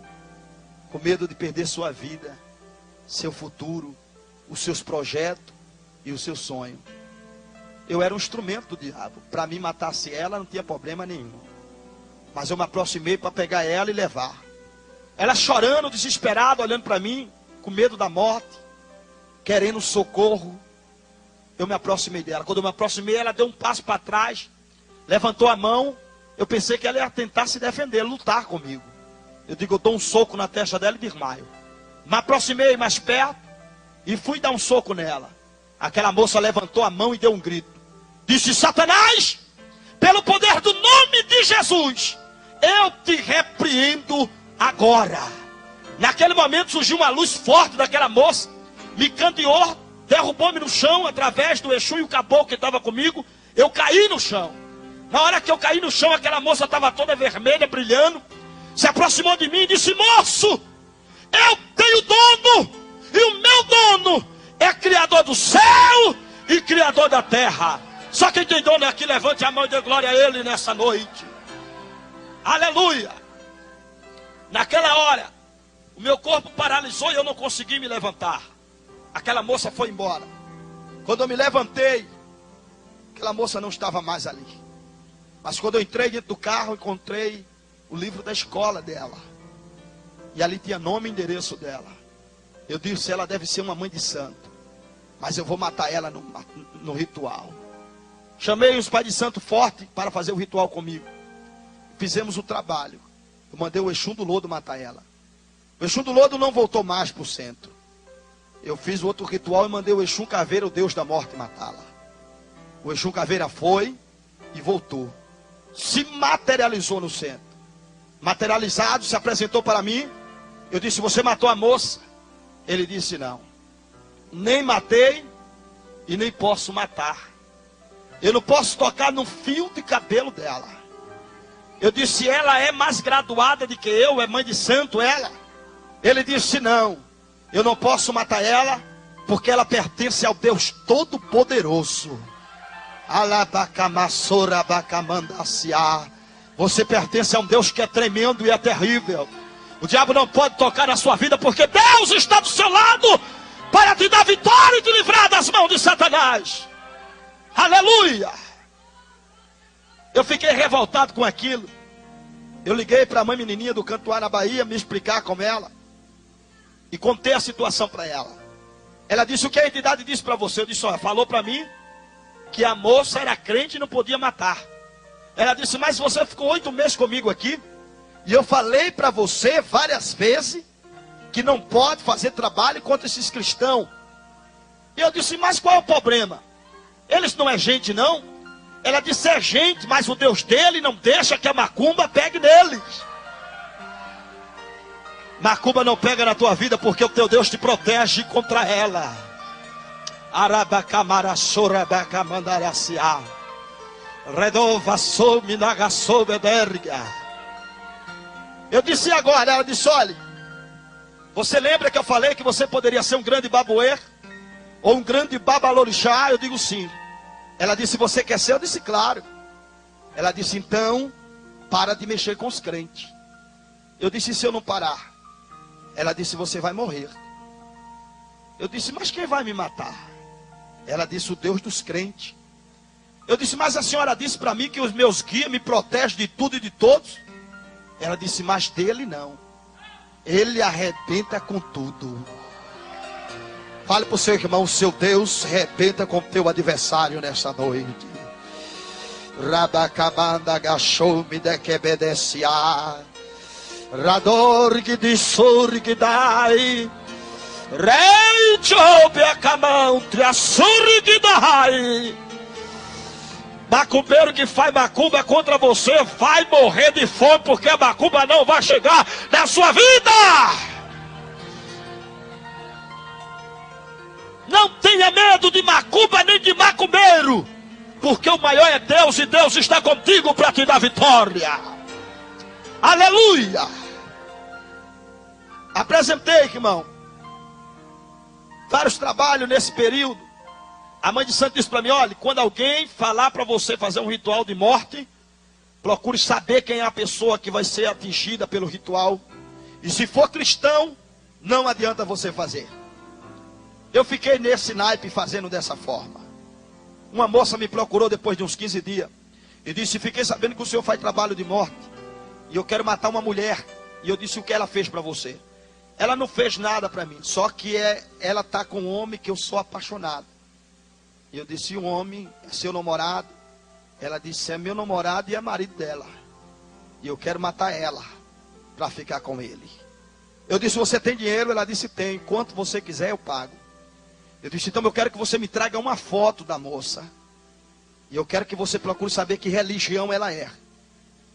Aí ela, tá bom. No outro dia ela trouxe a foto e procurou saber a religião da moça. Eu disse, de que religião a moça é? Ela disse, não é nada do que o senhor está pensando não. Ela nem frequenta centro. Ela não é mãe de santo, nem frequenta centro não. Ela é uma coitada. Eu disse, eu sei. Mas eu quero saber de que religião essa coitada é, para poder matá-la. Ela disse, olha, ela é tão coitada que ela é da igreja dos crentes. Aí eu disse, é? Então você vai procurar outro macumbeiro para matar ela. Mas por quê? Eu disse, porque essa coitada da igreja dos crentes eu não posso matar. O Deus dela não deixa as entidades entrar na vida e matar ela. Você é guardado pelos anjos do Senhor. Deus guarda a tua entrada, Ele guarda também a tua saída. Se o diabo pudesse, ele tombava teu carro, matava você. Mas ele não pode, porque Deus é contigo para te dar vitória.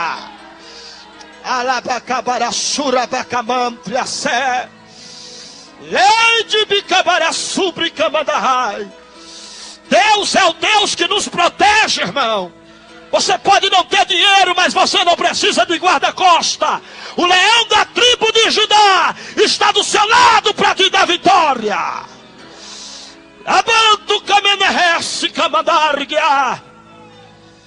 É importante servir a esse Deus. O Deus que salva, o Deus que cura, o Deus que batiza e leva para o mais alto céu.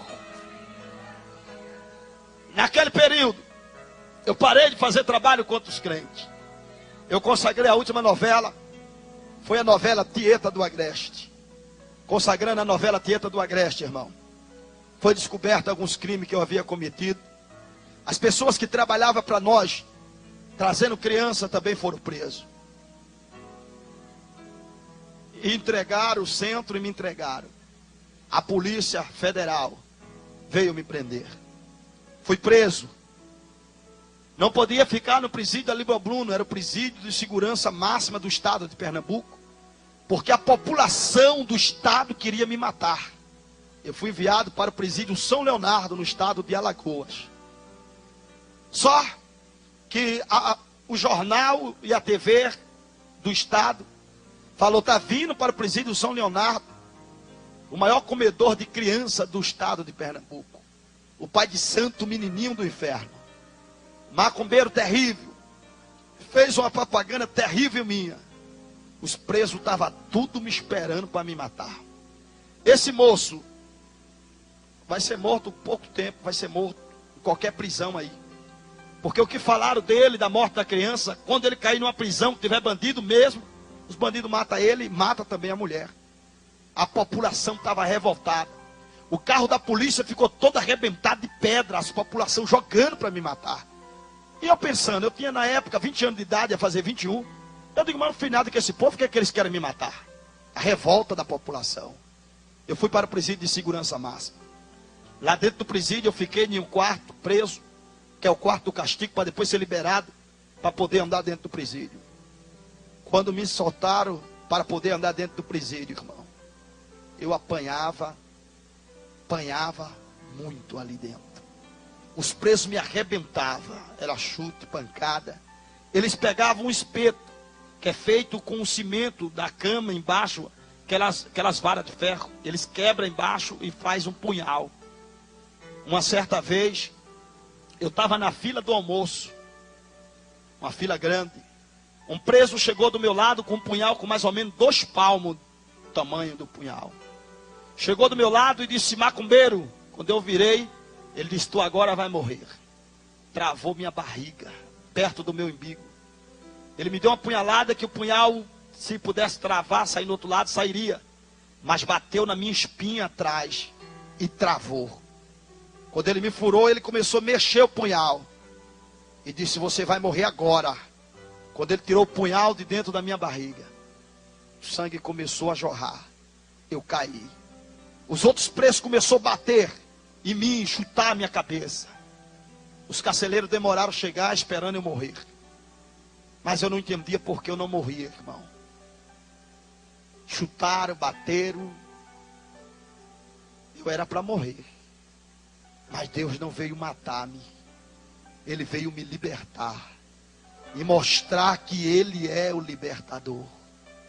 Eu não morri por causa da promessa de Deus, que é fiel e é verdadeira.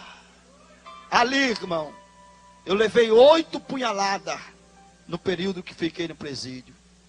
Passou-se o tempo, eu apanhava todos os dias. Liguei para a mãe de santo e disse, quando é que a senhora vai me tirar daqui? Ela disse, eu não posso tirar você daí. Você confessou o crime, você vai ficar aí. Já falei com os governadores, falei com todo mundo, não tem jeito.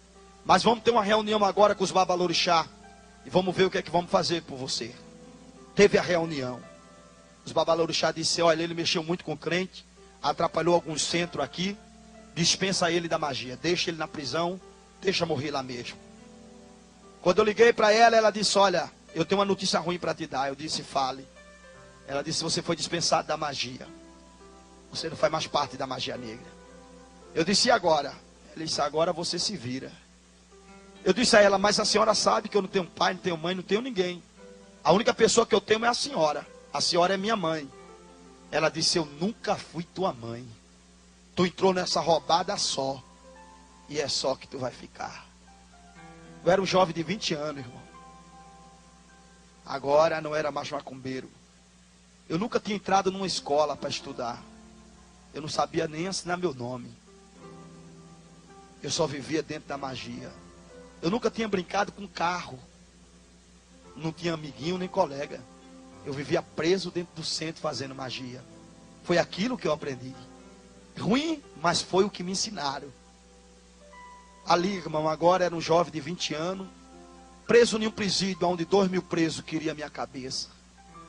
Eu apanhava todos os dias. Toda quinta-feira era dia de visita. Todo mundo tinha visita. Mas eu não. Depois que eu fui dispensado da magia, os demônios, os guias me deixaram em paz. Eu comecei a entender a vida de um ser humano. E eu ficava pensando por que eu era diferente de todo mundo. Todo mundo tem pai, tem mãe. Eu não tinha pai, nem tinha mãe, nem lembrava deles. Eu ficava pensando, como foi que eu nasci? De quem eu nasci? Eu não tinha lembrança de família nenhuma, irmão. Lá dentro, foi momento de sofrimento. Quinta-feira era quinta de sofrimento. As pessoas que vinham fazer visita chegavam e jogavam coisa em mim. cuspia no meu rosto, batia na minha cara. Os presos colavam em mim e diziam: se você mexer com uma visita aqui, você morre. Eu era obrigado a aceitar qualquer tipo de sofrimento. Todo mundo trocava de roupa para receber visita. Eu não tinha visita. Fui emagrecendo muito rápido, ficando amarelo. E um dos presos que estava na minha cela disse: rapaz, você está muito estranho. Você está muito amarelo, eu estou achando que você está doente. Eu queria ainda ser alguma coisa. Eu disse: que doente, rapaz, nada pega em mim, eu tenho um corpo fechado. Ele falou: rapaz, se o teu corpo é fechado, eu acho que já abriu. Porque tu está muito magro. O outro disse: esse infeliz deve estar com AIDS. Chegou, conversou com o carcereiro e disse: olha, leva esse cara para fazer exame. Se ele tiver com AIDS, vai passar para a gente. Ali me levaram para fazer exame. Com 15 dias o médico mandou o exame e o carcereiro me chamou. Quando me chamou, disse para mim: olha, pega as tuas coisas que tu vai ser transferido de cela. Eu disse: eu vou para onde? Ele disse: você vai para a cela que tem que cuidar dos médicos. Eu disse: por quê? Ele disse: porque você está com câncer e vai morrer. Agora, irmão, eu tinha perdido minha juventude toda. Ia perder toda a minha vida. Sem conhecer nada e nem ninguém. Quando fui transferido de cela, fui para uma cela que tinha cuidado dos médicos. Lá, os carcereiros eram formados em tratamento para tratar dos cancerosos. Logo que eu cheguei, eu vi logo 3 cancerosos saindo dentro de um saco para ser enterrado como indigente. Pois não tinha família, era enterrado lá detrás do presídio mesmo. Ali, irmão, eu comecei a emagrecer muito rápido. Eu perdi a fome, não tinha força para andar, não tinha força para comer. Eu passava a mão na minha cabeça, meu cabelo caía. Eu comecei a perder o cabelo. Mas um dia eu vi um irmão pregando lá dentro do presídio. E eu fiquei pensando: será que esse Deus dos crentes existe? Se ele existe, por que ele fez isso comigo? Eu não tenho pai, não tenho mãe, não tenho ninguém. Vivi a minha vida dentro daquele centro. Não conheço ninguém, não tenho ninguém como amigo.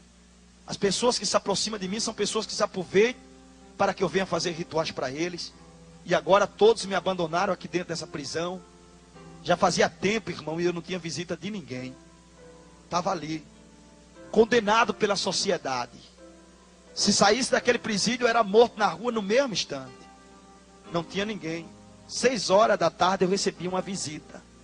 Era de um carcereiro que odiava a mim. Ele tirava o soro que me sustentava e dava um soco na minha barriga. Isso era todo dia de 6 horas. Quando eu via ele, eu já fechava os olhos e tremia, esperando ele bater em mim. Comecei a levar uma vida de grande sofrimento lá dentro. E dentro de mim eu me interrogava: por que eu era assim?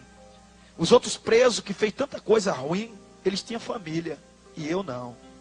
Um dia entrou uma mulher por dentro da cela, na prisão. Quando ela entrou, eu olhei para ela, era dia de visita. Eu vi aquela mulher parecendo comigo. Tinha uma característica de rosto igual ao meu. Eu olhei e disse: será que essa mulher é minha família? Aí aquela mulher olhou de cama em cama procurando alguém. Eu disse: deve ser parente minha. Eu fechei os olhos e fiquei esperando aquela mulher chegar na minha cama. Quando eu abri os olhos, ela estava vindo na minha direção. Me trouxe uma esperança, irmão. Uma alegria tão grande. Mas quando ela chegou perto, que ela falou, eu olhei. O filho dela estava do meu lado, na cama do lado. Aquela mulher pôs o filho no colo, beijou ele, estava muito ruim ele. Abraçou, beijou e começou a falar palavras de mãe para aquele filho. Aquelas palavras me traziam inveja. Eu comecei a chorar. Desejo tão grande de ter uma mãe. Palavras de mãe tão bonita. E aquelas palavras tão suaves. Eu fiquei ouvindo ela falando com o filho e me trouxe tanta alegria. Quando terminou a hora da visita, aquela mulher levantou para ir embora. Eu pensei comigo: eu vou tocar na mão dela, ela vai falar alguma coisa bonita para mim. O canceroso, ele não tem força, irmão. Os ossos parecem que quebram, parecem que estão quebrados. Mas eu fiz força, levantei meu braço. Quando ela passou, eu joguei o braço no braço dela. O filho dela tinha dito. Ela me achou muito novinho. E o filho dela disse: é um macumbeiro de Recife. Quando eu peguei na mão dela, aquela senhora de idade, cabelinho branco, Quando eu peguei na mão dela para ouvir uma palavra de uma mãe, ela virou-se para mim e deu uma tapa na minha mão. E disse: macumbeiro desgraçado, o meu filho está aqui sem dever, mas você está aqui porque você deve. Você tem que morrer e queimar nas profundezas do inferno. Era uma senhora de idade, irmão, que saiu palavras tão lindas para um filho e maldição para mim. Eu chorei e eu entendi que todo mundo me odiava. Eu queria morrer. Quando aquele carcereiro veio tirar meu soro e bater em mim, eu olhei para ele e disse: faça um favor para mim, me mate. Ele disse: eu quero matar você aos pouquinhos. Você tem que saber o que é castigo. Eu falei para ele: me mate, por favor. Aí ele disse: você ainda vai sofrer muito. Você ainda vai comer o pão que o diabo amassou. Eu apanhava, irmão, todos os dias. Eu olhava as pessoas, invejava as suas famílias. Eu não tinha ninguém. Era um jovem de 20 anos, condenado pela sociedade e condenado para o inferno. Mas tinha alguém que não tinha se esquecido de mim. Quando a minha mãe me perdeu, ela chegou para minha irmã mais velha e disse: vamos fazer uma campanha de oração para o seu irmão voltar. Passou-se 18 anos. Minha irmã mais velha chegou para minha mãe e disse: mãe, se o meu irmão tivesse vivo, ele já estaria aqui. Com 20 anos ele saberia voltar. Mãe, meu irmão com certeza já morreu. Eu não vou mais orar por ele. Eu espero que a senhora entenda. E eu peço à senhora também que esqueça isso. Ele morreu, mãe, o povo já esqueceu. A senhora tem que esquecer. Minha mãe conta que chorou, abraçou minha irmã mais velha e disse: minha filha, Deus vai dar muita saúde a você, para você ainda ver seu irmão e abraçar ele e saber que o Deus que faz promessa é fiel com a sua palavra. A minha mãe, irmão, ninguém roubava a sua fé nem a sua esperança. As irmãs criticavam ela, mas quando ela tinha oportunidade na igreja, ela dizia: um dia vocês vão ver o meu filho aqui, pregando a palavra de Deus. Eu estava doente, irmão, morrendo. O câncer derrubou todo o meu cabelo, a minha pele descascava, ferida no meu corpo não sarava. Eu estava morrendo. Um carcereiro, um senhor de idade entrou. Ele olhou e disse: você é muito novinho, você está sofrendo muito. Eu vou ajudar você. Você sente dor no braço direito? Eu me abri com aquele homem pensando que ele ia me ajudar. Eu falei: meu braço dói muito. Ele disse: e o esquerdo? Eu digo: também. Ele: a perna? Eu digo: também dói. Meu corpo inteiro dói. Ele disse: eu vou ajudar você. Você não vai sentir mais dor nenhuma. E saiu. Com os 3 dias aquele homem volta. Ele disse para mim: olha, eu consegui o remédio para te ajudar. Ele foi conversar com o diretor. E disse: diretor, aquele moço de Recife, não tem pai, não tem ninguém, não consegue ir no banheiro, está sofrendo. Permita, dê a ordem para a gente dar nele a injeção da misericórdia. Era a injeção que mata os cancerosos. Quando aquele homem entra pela porta, era a minha esperança. Mas quando eu olho na mão dele, tinha uma corda. Era a corda que amarrava o canceroso para ele não reagir e dar a injeção da misericórdia. 3 médicos por trás dele. E eu começo a chorar, tremer, porque eu sabia que eu tinha visto eles matar muitas pessoas lá dentro. Eu vi que ele ia me matar. Quando aquele homem chegou perto de mim, eu olhei para ele e eu disse: o senhor falou que ia me ajudar. O senhor não vai me ajudar, o senhor vai me matar. Não faça isso comigo não. Me ajude. Deixa eu viver. Eu vou mudar. Eu vou ser bom para as pessoas. As pessoas vão gostar de mim. Ele disse: não tem mais jeito para você. O último jeito para você é a morte. Começou a amarrar meus braços. Eu olhei para ele, irmão, dentro dos olhos dele. Eu falei: eu tenho 20 anos. Deixa eu viver. Ele disse: não tem jeito para você. Injetou a injeção no meu braço. Aquela injeção começou a tornar o meu sangue em água. Eu comecei a sentir uma dor tão forte. Apareceu para mim o Exum Caveiro, o Deus da morte. Ele disse: eu vou levar sua alma para mim. Você vai me conhecer como eu sou de verdade. Ali, irmão, eu sabia que eu estava morrendo. Eu fechei minhas mãos e disse: eu não quero morrer. Eu não vou morrer. Eu era muito jovem para morrer. O carcereiro viu que eu estava demorando. Ele me deu outra dose. Eu pedi novamente a ele: não faça isso. Não me mate. Quando ele deu a outra dose, o meu sangue tornou-se em água. Meu corpo paralisou naquela hora. E de repente, eu me encontrei de pé. Quando eu me encontrei de pé, o meu corpo estava deitado. Era o meu espírito que saiu do meu corpo. Naquela hora, irmão, eu ouvi um barulho atrás de mim. Alguém gemia. Quando eu olhei para trás, era um buraco que estava me sugando para dentro. Eu entendi que eu tinha morrido e o meu espírito ia para o inferno. Naquela hora, aquele buraco sugou meu espírito para dentro. Eu pensei, porque o espírito do homem fica consciente de tudo que ele fez.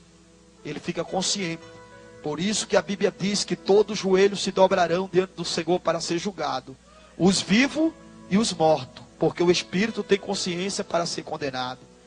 Quando o meu espírito foi sugado para aquele buraco, irmão, eu caí em desespero. E o meu espírito, eu falei: eu queria uma chance, só uma oportunidade.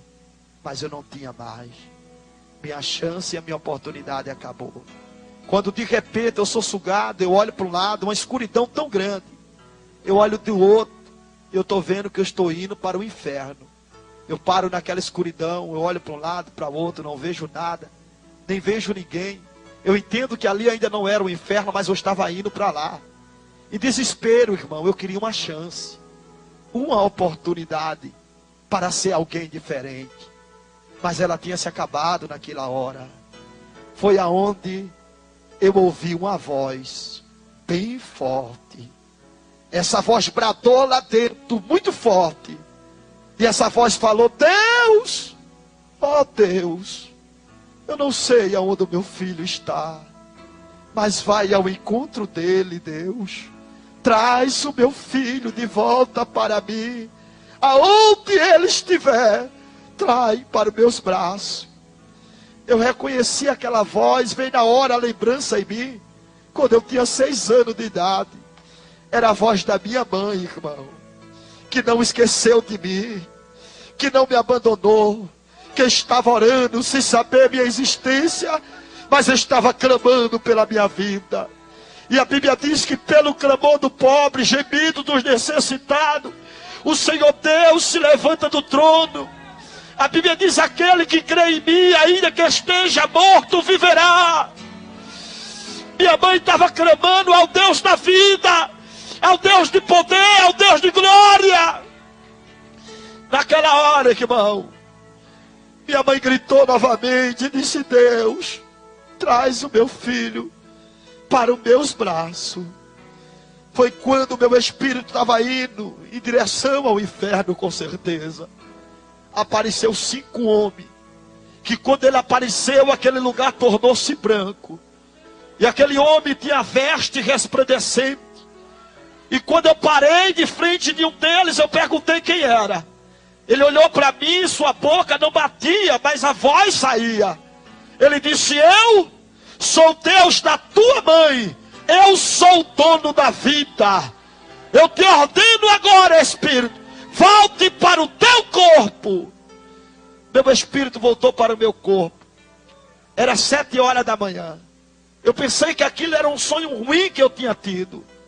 Mas quando eu abri os olhos, eu estava dentro do saco. Era o saco que enterrava os defuntos com câncer. E era enterrado como indigente. Se eu estava dentro do saco, é porque eu já estava sendo condenado morto. Mas quando o carcereiro veio me pegar, que veio verificando os sacos, quando ele abriu o meu, eu abri os olhos. Ele olhou e disse: olha, o jovem aqui, o rapaz do número 9, está vivo. Tá não, eu dei 2 injeções nele, o outro carcereiro falou. Está vivo, que ele mexeu. Ele se aproximou de mim, olhou para mim e mexeu comigo e perguntou que eu estava vivo. Eu fiz assim com a cabeça. Ele falou: o que aconteceu com você?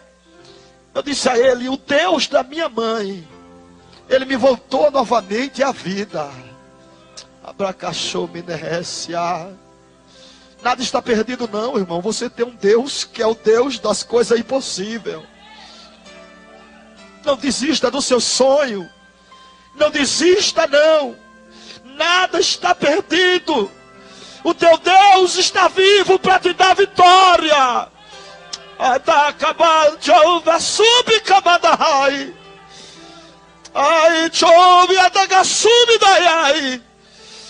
Deus de vida está aqui. O carcereiro disse: deixa ele. Ele daqui uns dias morre. Mas foi engano dele, irmão. Eu disse comigo mesmo: Deus da minha mãe, manda alguém vir aqui que eu quero ser crente. Numa quinta-feira, o irmão que entrava evangelizando, ele perguntou: alguém aqui dentro quer aceitar Jesus? Eu levantei a mão. Ele disse: moço, você quer aceitar Jesus? Eu disse: eu quero. Eu levantei minha mão. Ele colocou a mão na minha cabeça. E quando ele orou por mim, Deus me batizou na hora com o Espírito Santo. Eu fui curado do câncer, irmão. Com 1 ano, eu me levantei e tornei-me um pregador do Evangelho de Cristo. Passei 4 anos e 6 meses na prisão. Quando veio o meu alvará de soltura, um pastor que fazia evangelização dentro do presídio, ele disse: você não tem família, você não tem para onde ir, você quer ir para minha casa? Eu disse: eu quero. Ele disse: eu fiz um quartinho lá, que eu guardo algumas ferramentas, mas eu vou limpar ele e você vai ficar morando lá, até você conseguir um emprego, ou quem sabe encontrar sua família. Eu disse para ele: olha, pastor, contei o que aconteceu comigo. Eu disse: olha, eu tenho mãe, só que eu não sei o nome dela, mas eu sei que ela existe. E ali, irmão, fui para a casa daquele homem. Quando era dia das mães, era dia que eu sofria. Todo mundo tinha mãe, eu não. Dia dos pais, todo mundo tinha pai, eu não. O pastor me abraçava e dizia: eu sou seu pai. Era um pai, irmão, mas não era meu pai. A mulher dele era uma mãe para mim, mas não era minha mãe. Eu queria meus pais. Eu queria minha mãe. O pastor disse para mim, ensinou eu a orar. E disse para mim: olha, eu vou levar você para um monte para orar. E no monte, você vai conversar com Deus. Vai ter um particular maior. Mas eu fui para o monte mais com curiosidade. O povo dizia que no monte as folhas pegavam fogo. E eu fui para ver. Chegou lá no monte, eu encontrei o irmão pegando um monte de folha e jogando para cima. E dizendo que o fogo estava pegando. Eu digo: coitado desse irmão, orou tanto que endoidou. Porque aí eu estou vendo folha, não estou vendo fogo. Aí eu comecei a observar os irmãos. Um veio para o meu lado, marchando, pulando. Eu digo: esse aí virou exército, virou polícia agora do exército. Eu comecei a achar aquilo estranho, irmão. Era muito fogo, os irmãos corriam, pulavam, gritavam, sapateavam. E eu fiquei olhando aquilo ali, achando muito interessante. Mas o que me chamou mais a atenção foi um rapazinho magrinho. Ele estava abraçado com uma rocha, uma pedra. E eu disse: mas esse daí deve estar doido, arrumou uma namorada agora que é a pedra. Eu digo: deixa ele se levantar que eu vou perguntar o que ele está fazendo aí. Era meia-noite, aquele moço abraçado com uma pedra. 5 horas da manhã ele levantou. Eu disse: ô varão, como é teu nome? Ele disse: é Tiago. Eu disse: ô Tiago, por que tu abraça essa pedra aí? Ele disse: não, isso aqui é um costume que eu tenho. Mas na minha oração, tudo que eu peço a Deus abraçado com essa pedra, Deus me dá. Eu digo: é verdade, Tiago? Ele disse: é. Deus me deu um emprego, Deus me deu um casamento, Deus me deu tudo que eu peço. Eu disse: Tiago, eu posso orar nessa pedra? Ele disse: pode. Eu disse: qual o dia que tu não vem? Ele disse: eu só venho na sexta. Eu digo: então tá bom. Aí eu passei a vir, irmão, no sábado, domingo, segunda, terça. E eu dizia: a Deus, deixa eu ver minha mãe. Deixa eu abraçar ela. Deixa eu sentir minha mãe. Eu quero ver minha mãe, Deus. Eu orava, irmão. E a minha oração era ver minha mãe. O desejo do meu coração era minha mãe. Mas um dia, lá no monte, Deus usou um garoto em profecia. E aquele garoto disse: meu filho, eu vou fazer uma surpresa a você, que vai alegrar o seu coração e a sua alma. Eu não sabia que surpresa era essa. O pastor, ele tinha uma Kombi e ele tinha uma Brasília.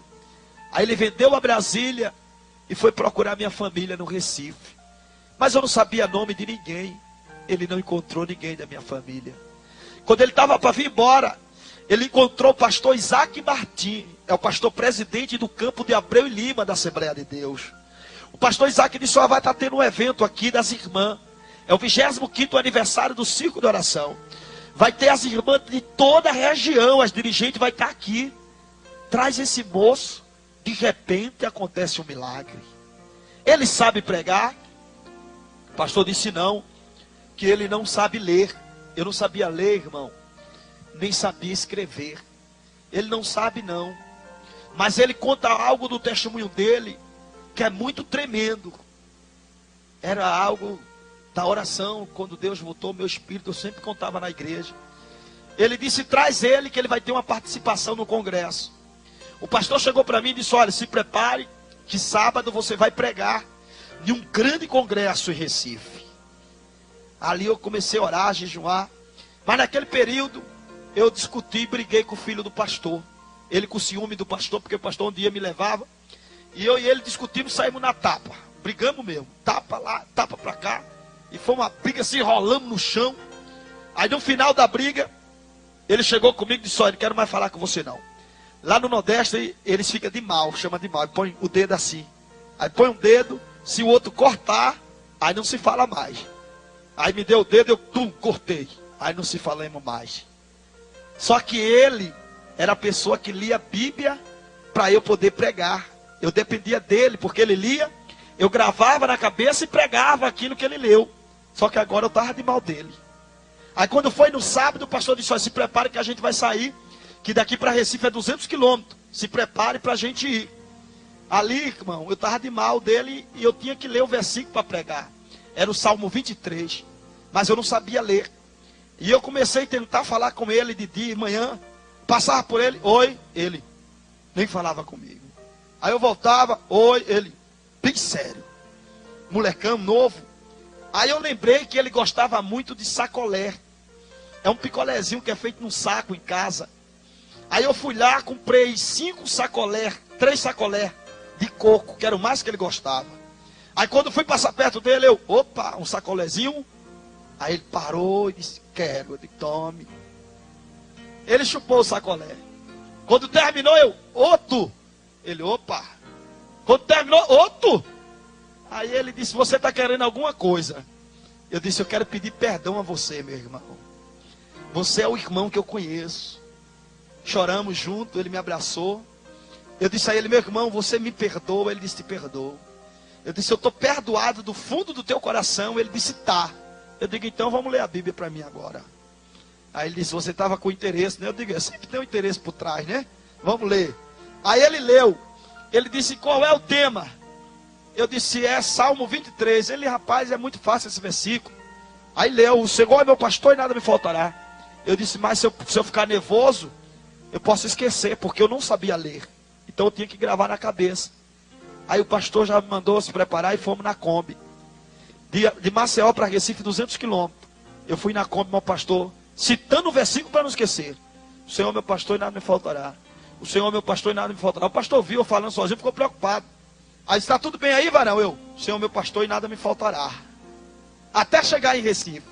Chegamos lá, irmão, uma comissão, ciclo de oração enorme. Aquela multidão de irmãs, tudo vestido de azul. E quando eu me aproximei do púlpito, eu tinha muito medo de pessoas que andavam com Bíblia grande, que nem a minha. Eu não sabia ler, eu achava que quem andava com Bíblia grande era pregadores. Então eu ficava com muito medo de pregar perto de alguém que sabia ler e pregava. Quando da fé eu vi aquela multidão do pastor, tudo com aquelas Bíblias grandes, a minha perna tremeu. Eu ajoelhei lá para orar e fiquei: o Senhor meu pastor e nada me faltará. Foi a minha oração de meia hora: o Senhor meu pastor e nada me faltará. Para gravar o versículo. Aí me levantei e ficava bem baixinho: o Senhor meu pastor e nada me faltará. Quando de repente uma senhora começou a olhar para mim. E ela olhava bem sério para mim. Eu: o Senhor meu pastor e nada me faltará. E ela olhando. Eu digo: essa senhora está olhando de mal. Acho que ela está olhando porque eu estou falando aqui. Aí tem a mão na frente, que o Senhor meu pastor e nada me faltará. O Senhor meu pastor e nada me faltará. E aquela mulher olhando, eu me levantei, fui no banheiro. E ela olhava para mim de um jeito. Eu fiquei olhando, digo, se essa mulher fosse novinha, ela estava me paquerando, mas está muito velhinha para estar me paquerando.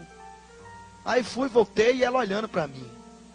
Aí depois, irmão, fiquei com medo. Porque lá em Recife, a fama de Recife dos profetas é que pregador em pecado não prega lá não. As dirigentes de oração se levantam e faz ele descer do púlpito na hora e revela o pecado. Eu parei, eu briguei com o filho do pastor, passei a semana de mal dele, e agora que eu vim pregar foi que eu falei. Eu acho que Deus ainda não me perdoou e está revelando aquela irmã. Irmão, aí eu fiquei com medo. Aquela mulher olhando para mim, eu tirava o rosto para lá, eu digo, meu Jesus, tem misericórdia. Eu dizia, Deus, pope a minha vida hoje, não me envergonha aqui não. Eu morrendo de medo, irmão. Louco para me dar a oportunidade de eu falar algo rápido e parar. Quando me deram a oportunidade, eu peguei e citei o versículo, o Senhor é meu pastor e nada me faltará. Quando eu citei o versículo, aquela mulher levantou e deu um estouro bem grande de línguas estranhas. Quando ela estourou em línguas estranhas, eu digo, pronto, Deus agora revelou, foi tudo. Disse, agora eu estou arrebentado. Aí comecei logo a gaguejar, e aquela mulher se levantou, ela era bem branca, vermelha, levantou e veio na minha direção. Eu digo, Jesus, tem misericórdia, Senhor, não vai me revelar esse negócio aqui não, que eu estou arrebentado agora. E eu com medo, irmão, de passar vergonha e envergonhar também o pastor que me levou. Quando de repente aquela mulher chega perto de mim, as minhas pernas já estavam tremendo. Ela colocou a mão assim e disse, moço, eu quero fazer uma pergunta e não posso deixar esse trabalho terminar, eu quero fazer agora. A igreja parou, irmão, porque aquela mulher era profeta. E a igreja sabia que algo de profecia podia sair dela. E a igreja parou para ouvir a profecia. E eu tremendo de medo daquela mulher, ela olhou para mim bem sério. E disse, mas eu quero fazer uma pergunta a você. E eu parei, eu digo, ai Jesus, e agora? Eu digo, faça, irmã. Ela disse, moço, porventura, moço,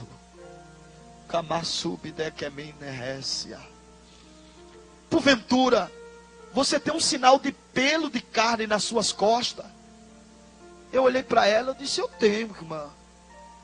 Ela disse, moço, porventura, no seu pé esquerdo, você tem um sinal de sangue que toma conta da planta do teu pé esquerdo? Eu disse, eu tenho, irmã. Como é que a senhora sabe? Ela disse, moço, ela começou a chorar.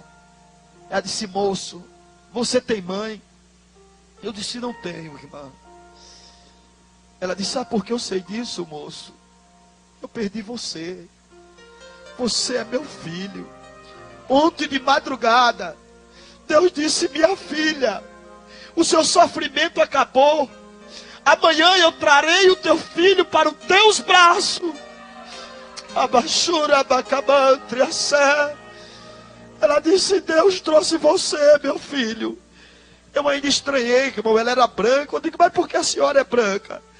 Ela disse, você é moreno, igual ao seu pai. Quando você andou para tomar água, você anda igual a ele. Quando você pegou o microfone, você fala igual ao seu pai. Você é o meu filho que estava perdido. Jesus lhe trouxe de volta. Abaixura, abacamante, a sé. Deus vai trazer, irmão, de volta o que você perdeu.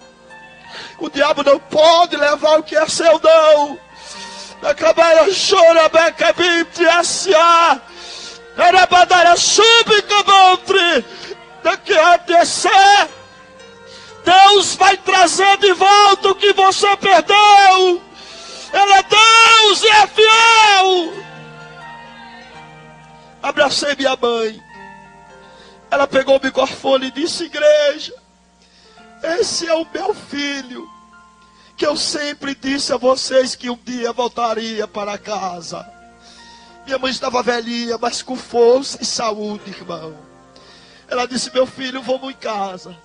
Seu pai já faz mais de 20 anos que não fala comigo, por sua causa.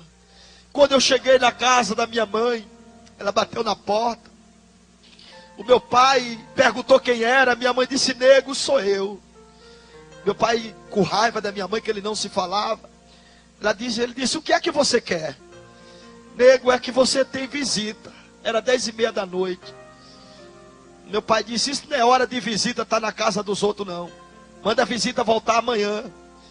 Minha mãe começou a chorar e disse, nego, essa visita é muito importante. Abre a porta. Meu pai ficou preocupado porque minha mãe estava chorando. Ele abriu a porta, irmão.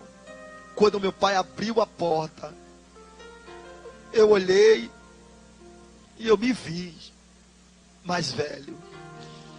Meu pai me olhou e me se viu mais novo.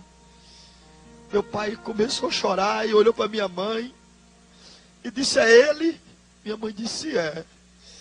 Meu pai correu e me abraçou, me beijou e disse: meu filho, minha vida se acabou por sua causa.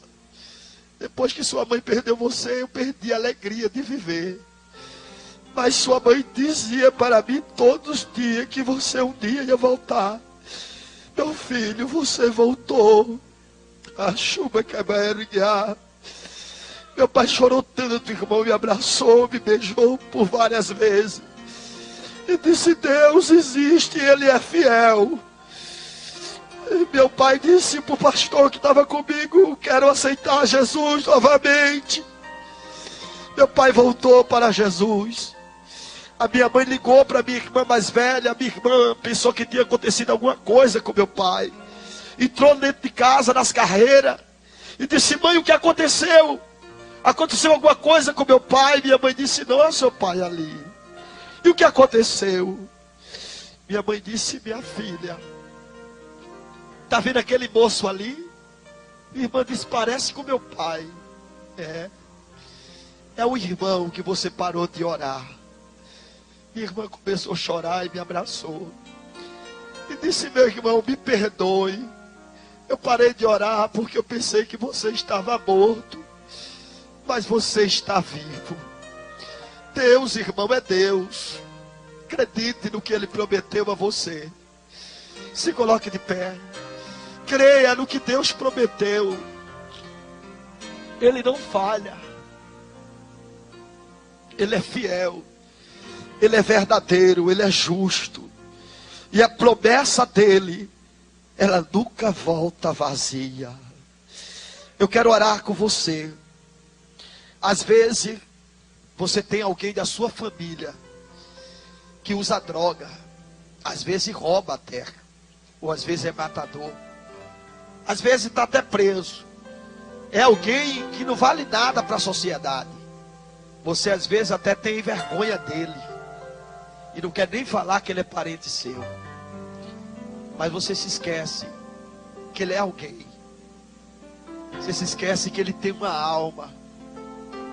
Você se esquece que ele precisa de Jesus. Querendo você ou não, aonde ele for, ele vai levar o teu sobrenome, porque ele é seu parente, faz parte da sua família. O sangue dele é o mesmo sangue que corre na sua veia. O diabo está escravizando ele, e você quer distância dele. Ele precisa tanto da sua oração. Ele precisa que você ore por ele. Eu quero que você saia do seu lugar. Venha aqui à frente, representando alguém da sua família.